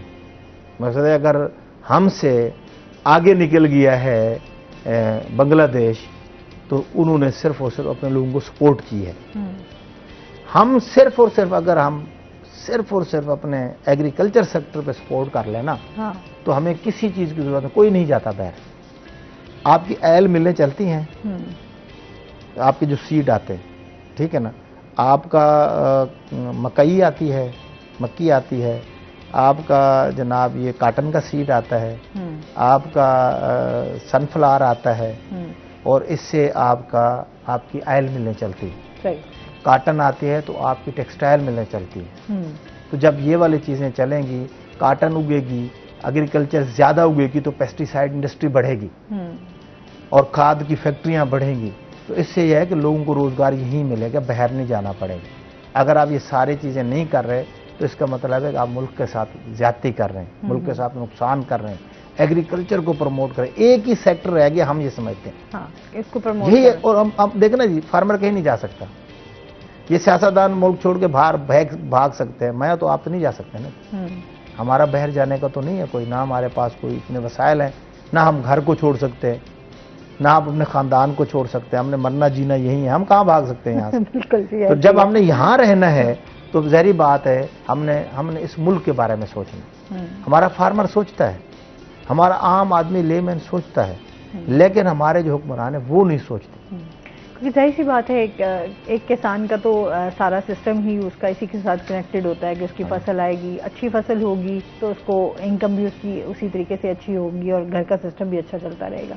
अच्छा, इसी के साथ आप किसानों के हवाले से, अवेयरनेस के हवाले से भी बात कर लेते हैं। जो किसान हैं उनको टेक्नोलॉजी के हवाले से, बीज के हवाले से, खादों के हवाले से, इनके हवाले से भी गाइडेंस की ज़रूरत होती है कि अगर आप कोई भी फसल लगा रहे हैं तो उस फसल के लिहाज से आपको किन किन चीज़ों की क्या क्या ज़रूरत पड़ेगी, इसके हवाले से बताइए। कोई काम हो रहा है? असल में ये काम है, बेसिक काम है महकमा ज़राअत का, ठीक है, एग्रीकल्चर डिपार्टमेंट का काम है। उन्होंने ये सारा काम करना होता है, रहनुमाई देनी होती है, गाइडेंस देनी होती है। बस बदकिस्मती ये है कि वो भी गवर्नमेंट की तरह ही गवर्नमेंट का इदारा है, ठीक है ना। वो उनकी ग्रास रूट लेवल तक उस तरीके से नहीं है जिस तरीके से उनको जाना चाहिए। जाते हैं, जुज़वी जाते हैं। मतलब कि आप अगर ये कहें कि एक मौजे की सतह पे चले जाना, जो नीचे से नीचे यूनियन काउंसिल है, अब यूनियन काउंसिल की सतह पे और फिर उसके साथ उस यूनियन काउंसिल में कई मवाज़ियात होते हैं। उन मवाज़ियात में अगर ये लोग जाएं, वहाँ एक फील्ड ऑफिसर, फील्ड असिस्टेंट रखा होता है। अब एक यूनियन काउंसिल पे भी नहीं रखते, बल्कि 2-2, 3-3 यूनियन काउंसिल पे रखा होता है। और इनके एक तहसील पे एक असिस्टेंट डायरेक्टर होता है और उसके साथ कुछ ज़राअत अफसर होते हैं, 1-2, पूरी तहसील है। सही। और उस पे अगर आपका इतना थोड़ा सा अमला होगा, वो कहाँ कहाँ जाएंगे? जबकि हमें ये रहनुमाई देने के लिए ग्रास रूट लेवल पे जाना पड़ता है कि आप छोटे छोटे मवाज़ियात पे जाएं, वहाँ आप छोटी छोटी मीटिंग्स करें। करते हैं, बिग फार्मर्स की मीटिंग्स कर लेते हैं, बिग ग्रोवर्स पे, जहाँ अच्छे ग्रोवर है वहाँ चले जाते हैं, उनकी मीटिंग्स कर लें, फॉर्मेलिटी पूरी हो जाती है और ऊपर रिपोर्ट भी चली जाती है। सही। लोगों से वाले से कोई भी इस तरह के अवेयरनेस प्रोग्राम इतना ज़्यादा नहीं है। हाँ। अच्छा, आपके बोर्ड के हवाले से आप लोग क्या काम कर रहे हैं? थोड़ा हमारा ये कि हमारा बेसिक किसान बोर्ड का ये काम है कि हम ग्रास रूट लेवल पे हम खड़े हैं इस वक्त ना। सही है। हम निचली सतह तक चले जाते हैं। हमारा काम ये है कि हमने फार्मर्स की कमेटियां बनाई हैं मवाज़ियात पे, फिर हम उससे ऊपर आते हैं तहसील पे, हमने यूनियन काउंसिल पे हम कमेटी बनाते हैं, उससे फिर हम तहसील लेवल पे कमेटी, फिर जिलाई हमारी पूरा बॉडी मौजूद है। हम किसानों के मसाइल के हवाले से काम करते हैं कि हम देखते हैं कि यहाँ पानी का मसला है, ठीक है ना जी, गवर्नमेंट के साथ वो कोऑर्डिनेशन करनी है तो हम उनके पास चले जाते हैं, उनके पानी के हवाले से बात करते हैं। और उसके बाद फिर हमारा ये है कि ये बिजली के मसाइल हैं लोगों को, कि भाई ये तो ज़ाहिर बात है, वहाँ जाके ये तो रिश्वत लेते हैं, पैसे लेते हैं। अब कोई भी छोटा सा काम हो ना, पैसे के बगैर काम नहीं करते ये लोग। हमारा तो बिल्कुल विदाउट एनी पैनी हम सपोर्ट करते हैं किसान को। शुगर मिले हैं, किसानों के पैसे दबा लेते हैं, तो हम उनको इस हवाले से भी सपोर्ट करते हैं। दूसरा ये हमारी ये भी सपोर्ट है कि हम मुख्तलिफ औकात में मुख्तलिफ जगहों पे हम प्रोग्रामात कर रहे होते हैं, लोगों को अवेयरनेस भी दे रहे होते हैं कि ये वैरायटी अच्छी है, ये अच्छी चीज़ है। और दूसरा ये कि हम ये भी सपोर्ट कर रहे होते हैं कि अगर कहीं पे खाद की ब्लैक मेलिंग हो रही है उसको रोकने के लिए तो किसान बोर्ड अपने किसान के साथ खड़ा होता है, उनको ओरिजिनल चीज़ें दिलवाने में हम अपना पूरा किरदार अदा करते हैं। जैसे अब ये आया था अपना ये सैलाब आया था जी। तो हमने हज़ारों किसानों को अलखिदमत के साथ मिल के हमने उनमें सीड भी दिया है उनको, और हमने उनको अपना खादें भी दी हैं, बीज भी दिया है, और उनको फसल काश्त करने के लिए हज़ारों, ठीक है ना जी। हम तो हर हवाले से कोशिश करते हैं, सपोर्ट करते हैं। जैसे पानी के मसले चल रहे हैं, इनको हाईलाइट करना है आपके तवज्जुह से, बाकी लोगों से मिलके, इलेक्ट्रॉनिक प्रिंट मीडिया पे, सोशल मीडिया पे उनको मसाइल को उजागर करने के लिए हम कोशिश करते रहते हैं। ये आप क्या देखते हैं, लोगों का अब क्या रिस्पॉन्स है किसानों के हवाले से? अब उनकी क्या डिमांड्स है किसानों की? किसानों को डिमांड देखें ना जी, सबसे पहला काम है कि उनको बेसिक इनपुट उनके सस्ते किए जाए, बुनियादी जो खादें हैं उनको सस्ता किया जाए, उनके बीज को सस्ता किया जाए, अच्छा उनके बाद फर्टिलाइजर है उनको सस्ता किया जाए, उसके बाद आपका पेस्टिसाइड है उनको सस्ता किया जाए। वैसे ये तो उनकी बुनियादी चीजें हैं ना, कि बिजली के जो बिल इतने ज्यादा आते हैं आप उनको कट ऑफ मार्जिन पे चले जाएं, उनको कट कर दें, उनको थोड़ा सा कम कर दें, तो वो उस पे उनकी बुनियादी चीजें ये हैं जो बुनियाद है उनके ये वाले मसाइल। मशीनरी के रेट को कम किया जाए ताकि लोगों को सहूलतें मिलेंगी तो आगे काश्त करेंगे ना। बिल्कुल ऐसे ही है। तो बात वही है कि जितनी आप आसानियां करेंगे किसानों के लिए उतनी शायद वो बेहतरी के साथ परफॉर्म भी करेंगे, काम भी करेंगे। अच्छा, वैसे इन डेज में आप क्या समझते हैं कौन सी सब्जियां जो हैं वो आपको काश्त करनी चाहिए? वैसे तो सब्जियों का जो सिलसिला है वो तो अब ये वाला सीजन तो सब्जियों का पीछे काश्त हो गई है। सब्जियों का एक सीजन होता है ना जी, वो सब्जियां 2 महीने पहले जो काश्त हो गई वो आ रही है अब आपके पास। अब नेक्स्ट जाके कोई सब्जियों का सीजन, अब ये सब्जियां खत्म होगी तो नई सब्जी काश्त होगी ना। आपका टमाटर बड़ा अच्छा है इस दफा, रेट भी बड़े अच्छे हैं। प्याज का जो पिछला इतना सारा थ्रेट था, अब देखें ना हमारा फार्मर कोशिश करता है, ये बाहर से 200-200 रुपए किलो का प्याज खरीदते रहे, हमारे फार्मर ने कोशिश की, अब आपका प्याज ये आपके पूरे मुल्क को अवेलेबल है 20 से 30 रुपए में। ये हमारे फार्मर की कोशिश है ना, उसने हमारे किसान ने कोशिश की है ना, उसने हिम्मत की है ना। सही है। तो अभी आप क्या समझते हैं ये जो खादों के हवाले से काम हो रहा था गवर्नमेंट की तरफ से, उनमें कोई बेहतरी आई है या नहीं आई? नहीं, कोई बेहतरी नहीं आई।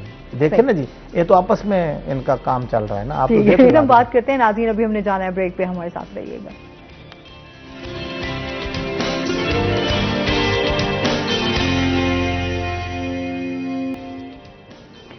वेलकम बैक नाज़रीन, रोही एटन में आपको खुशामदीद कहते हैं। और ब्रेक के बाद हमारे साथ गेस्ट मौजूद हैं, उनका तारुफ करवा देते हैं। सालेह फरीद हमारे साथ मौजूद हैं जो कि फिटनेस ट्रेनर हैं। अस्सलाम वालेकुम, कैसे हैं आप? ठीक ठाक हैं? वेलकम करते हैं अपने शो में आपको। अच्छा जी, आज हम सालेह से बात करेंगे कि जाहिर सी बात है समर है, और समर में किस तरह आप अपने आप को जो है वो फिट रख सकते हैं। फिटनेस जो है वो बड़ी ज़रूरी भी होती है, अच्छी सेहत जो है वो बहुत ज़्यादा ज़रूरी है। तो क्या डाइट प्लान होना चाहिए? वैसे साले से जाते हैं, साले फिटनेस किस तरह जो है वो उसका ख्याल रखना चाहिए? ये काफ़ी ज़रूरी होती है, बिकॉज ये आपका एक बॉडी जो आपकी बॉडी है उसका जो फ्यूचर है वो भी इसी पे डिपेंडेंट है। You just have to work out all the time to get it working properly. अगर आप प्रॉपर नहीं कर रहे you will feel always fatigue, tired, आपकी डेली लाइफ बहुत इफेक्ट होती है। अगर एक इंसान जो डेली वर्कआउट कर रहा है वो बहुत एक्टिव रहता है एक दिन में। और जो बिल्कुल ओबीस लोग हैं, जो ओबेसिटी का शिकार हैं, उन लोगों की काफ़ी वो फटीग सी एक लाइफस्टाइल होता है। They get tired very earlier, और उनका मोटापा वैसे ही कहते हैं ना, तो हम जितनी भी बीमारियां उनकी जड़ ही है मोटापा। तो अभी तो हमारा जो लाइफस्टाइल चल रहा है वो ही बड़ा अजीब सा है, क्योंकि हमारे खाने पीने की जो रूटीन है वो डिफरेंट हो जाती है। फिर हम फास्ट फूड की तरफ भी ज़्यादा जा चुके हैं, तो उस लिहाज से जो है हम लोगों का ये बड़ा मसला रहता है। उसमें ये होता है कि यूजुअली इतना आजकल एक जो स्ट्रेसफुल लाइफ लोगों की जारी होती है, उसमें अगर फिटनेस नहीं होती तो बहुत सी ऐसी चीज़ें जिसका वो शिकार बन जाते हैं, like hypertension and various other things. Physical activity it should be a part of everyone's life. आपको एटलीस्ट 15 to 25 मिनट लीस्ट जो है ना, किसी बंदे को एटलीस्ट कोई फिजिकल एक्टिविटी करनी चाहिए, जिसमें they can running, they can do walk, और अगर जो भी एक्सेसिबल उनके लिए चीज़ है वो घर बैठे भी बहुत चीज़ें कर सकते हैं। अच्छा, जिस तरह अभी समर है जिसमें आप क्या समझते हैं कौन सी एक्सरसाइज जो है वो ज़्यादा बेहतर है? वेल समर में exercises for the beginners like जो बिल्कुल ही अब आ रहे हैं, वैसे जो फिजिकल एक्टिविटी में रहते हैं they can do whatever they want, like the summers है, it doesn't matter, it's very hot और समथिंग। लेकिन जो नए नए आ रहे हैं थोड़ा you know they should start walking, they should jog, they should do pushups घर के अंदर, यू नो एक्सरसाइजेस, थोड़े हाई नीज जंपिंग कर ली, और ये चीज़ें exercises they really help you out, you know. अच्छा, शोल्डर के हवाले से भी आपसे जानेंगे कि शोल्डर्स की कौन सी एक्सरसाइज हैं जो कि बेहतर हैं बॉडी के लिए? Well there are various positions in pushups जो आप घर बैठे जो कर सकते हैं, पुशअप्स हो गए। If you have some dumbbells को आप उठा के यहाँ से you know you can just easy exercises हैं जो घर में आप कर सकते हैं, they would take like 15 to 20 minutes of your time एक दिन में।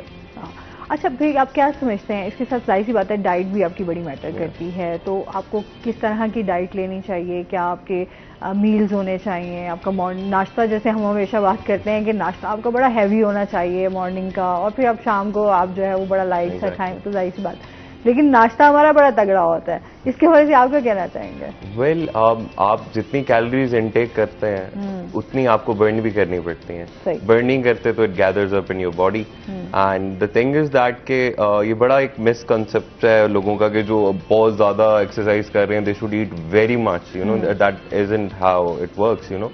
आपकी हाई फाइबर डाइट होनी चाहिए, थोड़ा बहुत फाइबर उसमें जरूर, जैसे कि आप हफ्ते में 1-2 दफा ओटमील ले सकते हैं। Oatmeal is very good for your health, it also lowers the cholesterol level right away, okay.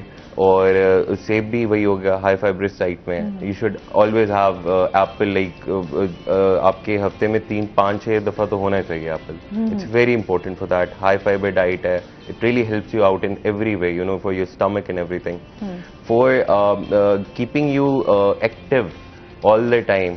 आपने वर्कआउट से पहले आपके जो हाई एनर्जी डाइट है उसके अंदर आपके केले भी हैं, आप वो इस्तेमाल कर सकते हैं।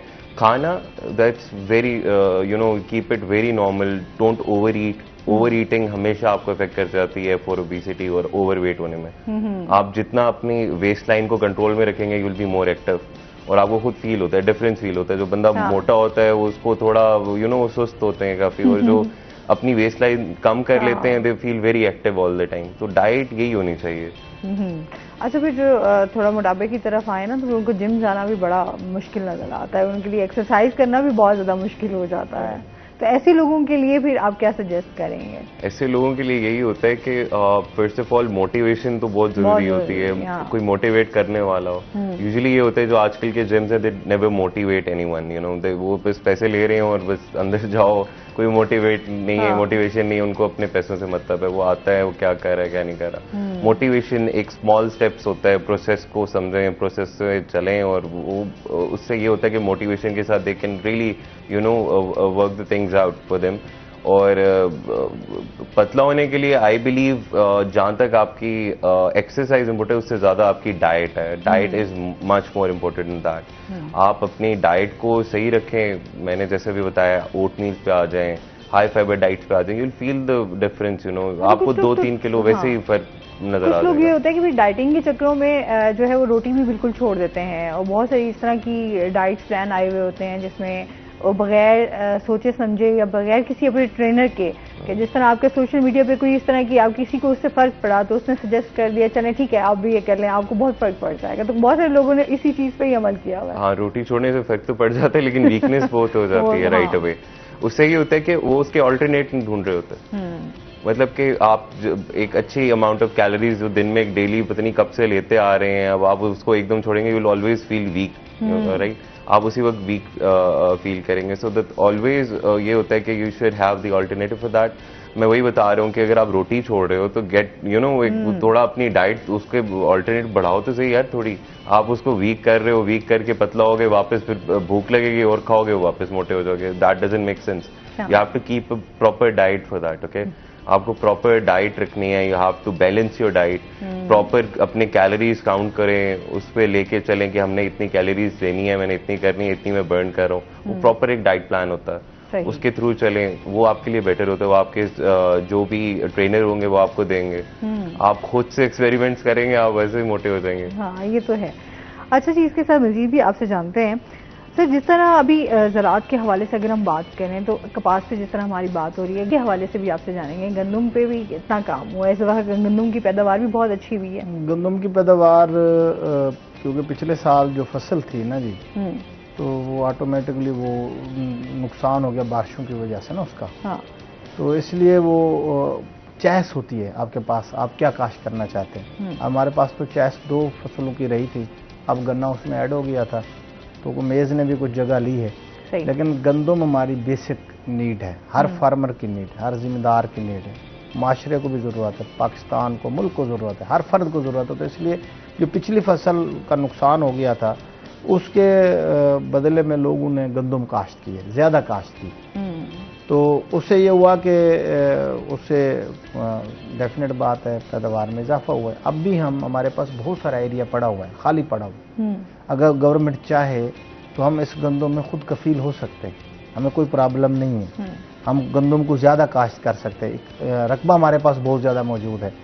सिर्फ गवर्नमेंट के इंटरेस्ट की बात है, गवर्नमेंट लोगों को सपोर्ट करे, ऐसे अवेयरनेस दे कि जी गंदम को ज़्यादा से ज़्यादा, जैसे रेट इस साल ज़्यादा अच्छा था, बेहतर था, मुनासिब था लोगों को। जब रेट मुनासिब मिला है तो जब आप उनको रेट मुनासिब देंगे फार्मर उसकी तरफ अट्रैक्ट होता है। ज़ाहिर बात है उनको अगर किसी, क्योंकि ज़्यादातर हमारे जो किसान हैं वो छोटे लेवल के हैं, मतलब 2-4 एकड़, 8 एकड़, 10 एकड़ वाले बहुत ज़्यादा मेजॉरिटी उनकी है, ज़्यादा तादाद उनकी है। जब जिनकी ज़्यादा तादाद है तो डेफिनेट बात है कि भी वो जब काश्त करते हैं तो उस पर ज़्यादा फ़र्क पड़ता है। अब हमारे पास एग्रीकल्चर सेक्टर, इतना बड़ा एग्रीकल्चर सेक्टर मौजूद है, इतने एग्री ग्रेजुएट्स हज़ारों की तादाद में सालाना फारिग होते हैं, लाखों करोड़ों एकड़ हमारे पास बंजर ज़मीन पड़ी हुई है। आप क्यों नहीं उनको एग्री ग्रेजुएट्स को वो ज़मीन अलाट कर दें, को 20-20, 25-25 एकड़, तो उसके ये होगा कि आपकी ऑटोमेटिक पैदावार में इजाफा हो जाएगा, आपको गंदम भी ज़्यादा आना शुरू हो जाएगी।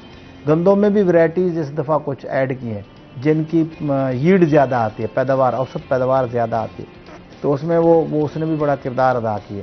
सही, हर चीज़ में सीड ही मेन किरदार अदा करता है, बेसिक इकाई सीड है। जहाँ जहाँ आप वैरायटीज़ अच्छी डालते जाएंगे वहीं से आपको पैदावार ज़्यादा आना शुरू हो जाएगी। सही। तो अभी मौजूदा जो ज़रूरी सूरत हाल हम बात करें तो आपको क्या नज़र आती है? हमारे ये है कि जैसे मुल्क को चलाने वाला कोई नहीं है, ज़राअत को भी चलाने वाला कोई नहीं। तो हालात ही हालात ऐसे हैं कि देखें ये सारी चीज़ें हैं। आप अगर फार्मर है वो पुराने तरीके पे फसल काश्त करता रहेगा, उसकी पैदावार तो नहीं आती ना। आप उनको सपोर्ट नहीं करेंगे, आप उनको रहनुमाई नहीं देंगे, गाइडेंस नहीं देंगे। सबसे बड़ा मसला ये है कि आपकी फसल हो जाती है, अगर इजाफी हो जाती है तो फिर उसको रखेंगे कहाँ? फार्मर के पास कोई सहूलत नहीं है, हमारे गवर्नमेंट के पास सहूलत नहीं है। हत्ता कि ये जो हम गंदम को स्टोर करते हैं, जो स्टोरेज है, जो पिछले दफा फ्लड है वो सारे के सारा सिंध में भी उड़ गया है। वो उनको प्रॉपर स्टोरेज होती को उनको पहले से देख के रखा जाता कि यहाँ फ्लड आता है नहीं आता, या ऊंची जगह पे करके या स्टोरेज के लिए स्टोर बना के। तो इस दफा ऐसे हुआ कि जो लोकल एरियाज थे उनकी भी गंदम बर्बाद हो गई। अच्छा, क्लाइमेट चेंज के हवाले से लाजमी बात करेंगे नाज़रीन, अभी हमने जाना ब्रेक पे, हमारे साथ रहिएगा।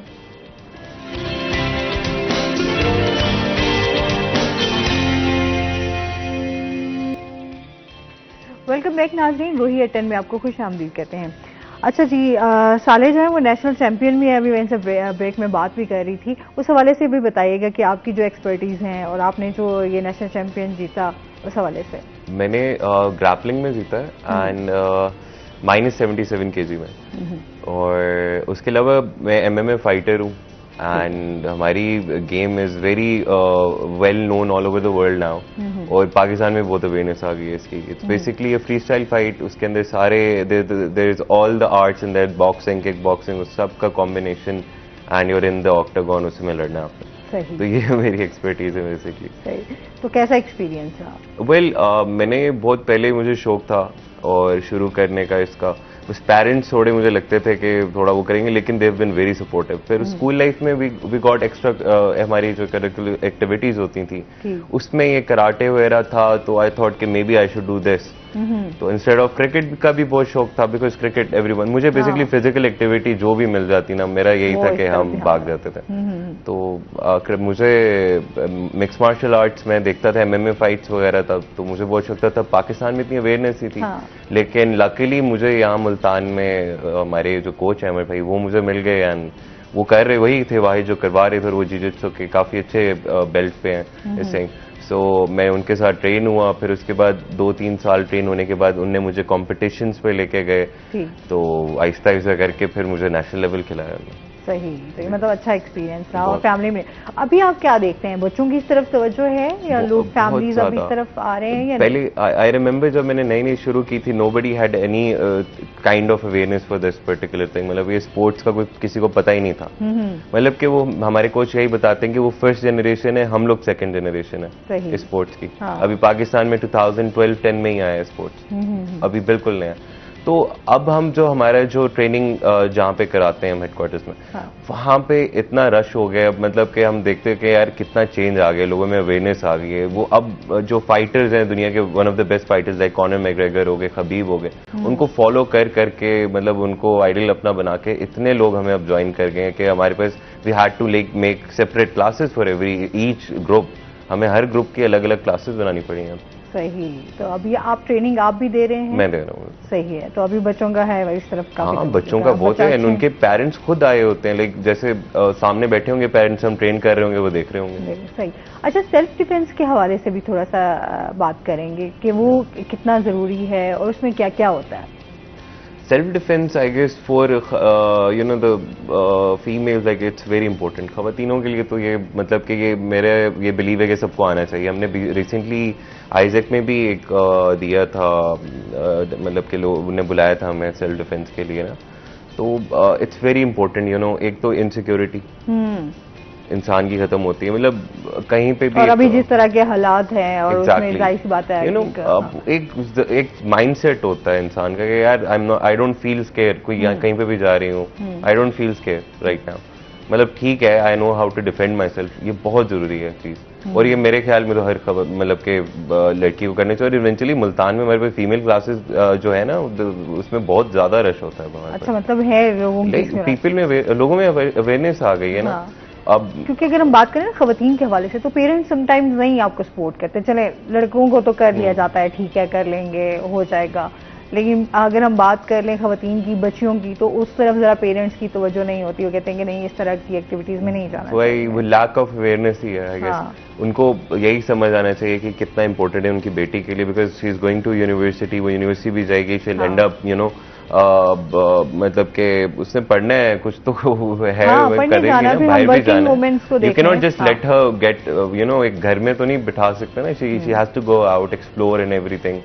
और उसका जो माइंडसेट है उसको तो आप इनसिक्योर ना रखो ना।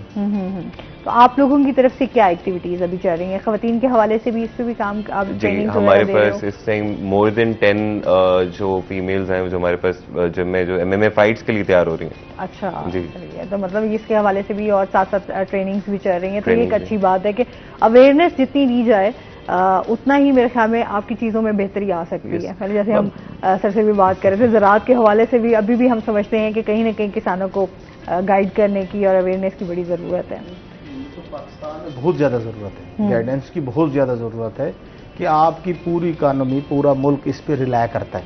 आप एग्रीकल्चर कंट्री है, 60% आपको आबादी देहातों में रहती है और पूरा मुल्क आपका देहात में रह रहा हो, और आपकी सारी प्रोडक्शन वहीं से, आपकी सब्जियां वहीं से आए, आपका दूध वहीं से आए, आपका गंदम वहीं से आए, आपकी कपास वहीं से आए, आपकी मेज़, आपके चावल, सारी चीज़, आपकी मुल्क की सारी ज़रूरत आपकी वहीं से पूरी हो रही हो। तो अगर आप उसको अवेयर नहीं करेंगे, जो पुराने तरीके हैं, दुनिया बड़ी आगे एडवांस हो गई है, जिद्दत आती जा रही है और बहुत ज़्यादा टेक्नोलॉजी में आती जा रही है। अब हम रिवायती तरीके से प्लांटिंग करते हैं, फसल काश्त करते हैं एक एक जाके, और खवातीन लगा रही होती है, एक लंबा चौड़ा हुआ एक अगर एकड़ लगाना है, आप प्लांटर आ गए, अगर उसके साथ करते आप 10 एकड़ लगा लेते हैं एक दिन में, उससे आप 1 बीघा काश्त करते हैं, तो उससे जिद्दत भी आती जा रही है और तेजी भी आती जा रही है। अब ड्यूरेशन भी फसलों का कम होता जा रहा है। अब आप राइस की फसल पहले 6 माह में लेते थे, अब 3 माह में भी राइस की फसल ले रहे। तो इससे यह है कि अगर आप उनका अवेयरनेस देंगे तो आप आगे बढ़ेंगे ना। दुनिया के साथ मुकाबला आपकी आबादी बढ़ रही है, आपकी जो गंदम की जरूरत वो कहाँ से पूरी होगी? अच्छा, ज़राअत के हवाले से अगर हम एक्सपोर्ट की बात करें, अभी जिस तरह हमारे वैसे जो मुल्की सूरत हाल है उसको साइड पर कि किस तरह एक्सपोर्ट को बेहतर किया जा सकता है ज़राअत के हवाले से? एक्सपोर्ट को किया जा सकता है बेहतर। आप गवर्नमेंट पॉलिसियां बनाएगी ना, आप उसमें आपका चावल एक वक्त में बाहर जाता था और दुनिया में सबसे अच्छा चावल शुमार होता था। अब आपका चावल लोग लेके ऊपर टैग लगा के बाहर बेचते हैं। आप फैसिलिटेट करें ना, आप पोर्ट पे सहूलियात दें, आप टैक्स फ्री जोन कर दें उनको, ठीक है ना जी। आप उनको सहूलियात दें, उनको भेजने का जो तरीका है वो दें, आप वहाँ असिस्ट करें जहाँ वो माल भेज रहे हैं, आलमी मंडियों तक रसाई दें लोगों को, वहाँ सपोर्ट करें, यहाँ से सपोर्ट करें। यहाँ उनको कैसे बाहर माल चाहिए, कैसा होना चाहिए, ग्रेडिंग कैसी उसकी होनी चाहिए। आपका आम है, आपने मुल्तान में आम को ख़त्म कर दिया, बर्बाद कर दिया DHA बना के, ठीक है ना। और ये जो आपका आम है पूरी दुनिया में सबसे बेस्ट आम है, पता है आपको? बिल्कुल जी, मुल्तान का जितना खूबसूरत और मीठा और टेस्ट जो हमारे आम का है, हमारे फ्रूट्स का टेस्ट, पाकिस्तान के फ्रूट का टेस्ट पूरी दुनिया में कहीं नहीं मिलता। बिल्कुल ऐसे ही है। अच्छा, इस आम को आप बाहर भेजें, कितना ज़र मुबादला कमा सकते हैं आप, लेकिन हम कहाँ उनको सपोर्ट तो करें ना। अब आप वहाँ जाए, आपका कंटेनर ही आपको ये तो ऐसे है कि आप 4 दिन कंटेनर खड़ा जो फारिग हो जाए। अब बाहर अगर दुबई में या मिडिल ईस्ट में या आप यूरोप में भेजना चाहते हैं, आप चाइना में भेजना चाहते हैं, जहाँ भी भेजना चाहते हैं, आप अपनी इन चीज़ों को जब आप बाहर भेजेंगे तो आपको उनको सपोर्ट करनी पड़ेगी। यहाँ से लेकर आगाज़ से लेकर रहनुमाई से लेकर आगे उनकी आप अपना डिस्ट्रीब्यूशन तक, जब तक वो माल डिस्पोज ऑफ नहीं हो जाता, सपोर्ट करनी है उनको। वहाँ से पैसा वापस लाना अपने मुल्क में।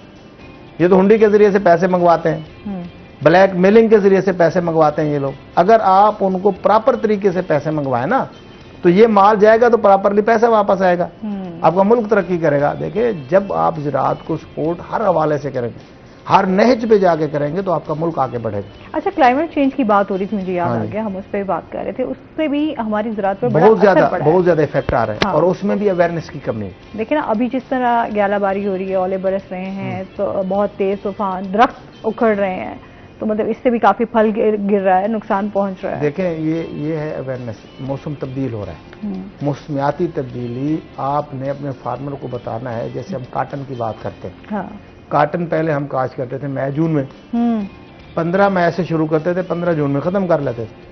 अब हम काटन काश करते हैं, लोग मार्च में कर रहे हैं, अप्रैल में कर रहे हैं। वो जो 2 महीने का गैप है, जैसे जैसे मौसम तब्दील हो रहा है, हमें अपने आप को वैसे तब्दील करना पड़ेगा। ये अवेयरनेस देनी पड़ेगी लोगों को कि अब कौन सी चीज, अब ये वाला जो मौसम है ये आपके आम को फेवर नहीं कर रहा, मैंगो को फेवर नहीं कर रहा ना आपके आम को, कि आपका गर्मी मिलेगी उसको प्रॉपर, तो वो इसका फल तैयार होगा। हाँ, और जायका भी ठीक आएगा उसका। जब आप उसको मौसम, सर्दी का मौसम है इस वक्त, कोई इमेजिन कर सकता है कि इस मौसम में मई जून में आप रात को चादर लेके सोएं, कोई तस्वर करते? चेंज है ना, चेंज है, क्लाइमेट चेंज जो है वो बहुत ज़्यादा है। इस पे भी काम करने की जरूरत है। ये हुकूमत का काम है एट लार्ज। बिल्कुल, इस पे ही है, हुकूमत की भी तवज्जो की जरूरत है, और साथ साथ किसानों के हवाले से भी कोई मैसेज देना चाहें आप? मैं तो इस वक्त ये मैसेज देना चाहूँगा कि जो मुल्क की सूरत हाल इस वक्त बनी हुई है, खुदारा इस लड़ाई से निकले और अपने किसान पे तवज्जो दें। बहुत शुक्रिया। साले, आप कुछ कहना चाहेंगे?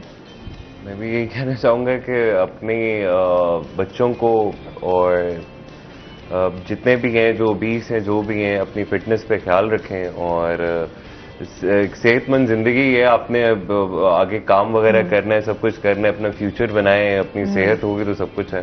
फिटनेस पे ध्यान रखें। दुनिया अपनी जिंदगी में अपने एक दिन के अंदर 10 मिनट ही फिजिकल एक्टिविटी कर लें, that's more than enough for you. अच्छा, बच्चे जो हैं वो भी काफी इस चीज से भागते हैं ना कि कोई फिजिकल एक्टिविटीज हो ही ना। जिस तरह अभी मोबाइल आ गया है तो उसकी वजह से हमारे बच्चे जो है उनका टोटली माइंड जो है वो उसी तरफ ही चला गया। ये बात फिर पेरेंट्स पे आ जाती है ना फिर से, because they are letting them use the mobile. हम जब लाइक हमारी भी यही जनरेशन थी, कंप्यूटर वगैरह आ गए थे, लेकिन मुझे याद है मेरे वाले साहब मुझे तो बाहर फेंकते थे, कहते तू जा बाहर खेल। सही है, खेलो, मतलब के रनिंग जो भी है, क्रिकेट खेलते थे, there was everything you know there.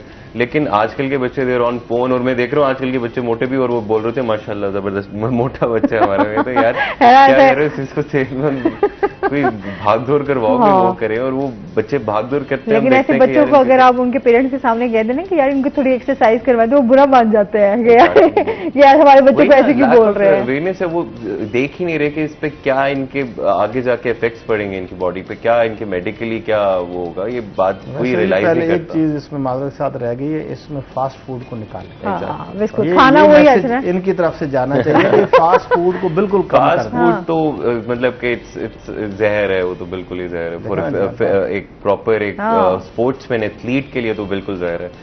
You know अगर आप हम ट्रेनिंग कैंप्स में होते हैं तो हम तो मतलब कि देख रहे होते हैं, तरस रहे होते हैं, हमें 3-3 महीने हो जाते हैं, हम कहते हैं सर अगर इजाजत दे दें हम खाने में, कहते हैं नहीं कोई अच्छा मतलब चीट मील वो जो है ना, चीट डे, उस दिन भी नहीं आप खा सकते। नहीं, चीट डे में हम इतना ये नहीं होता कि हम लोग KFC वगैरह के खा लें, because KFC is something that वो deep fry and everything, you know वो आपका तो वो तो किसी के लिए भी अच्छा नहीं है। सही, मतलब आपको फास्ट फूड से फिर भी दूर रहना है। बहुत शुक्रिया साले आपका, और सर आपका भी बहुत शुक्रिया। नाज़रीन आज का शो यहीं पर खत्म हुआ। अपना बहुत सारा ख्याल रखिएगा, दुआओं में याद रखिएगा। इंशाल्लाह जिंदगी ने साथ दिया तो सुबह आपसे फिर मुलाकात होगी। अल्लाह हाफ़िज़।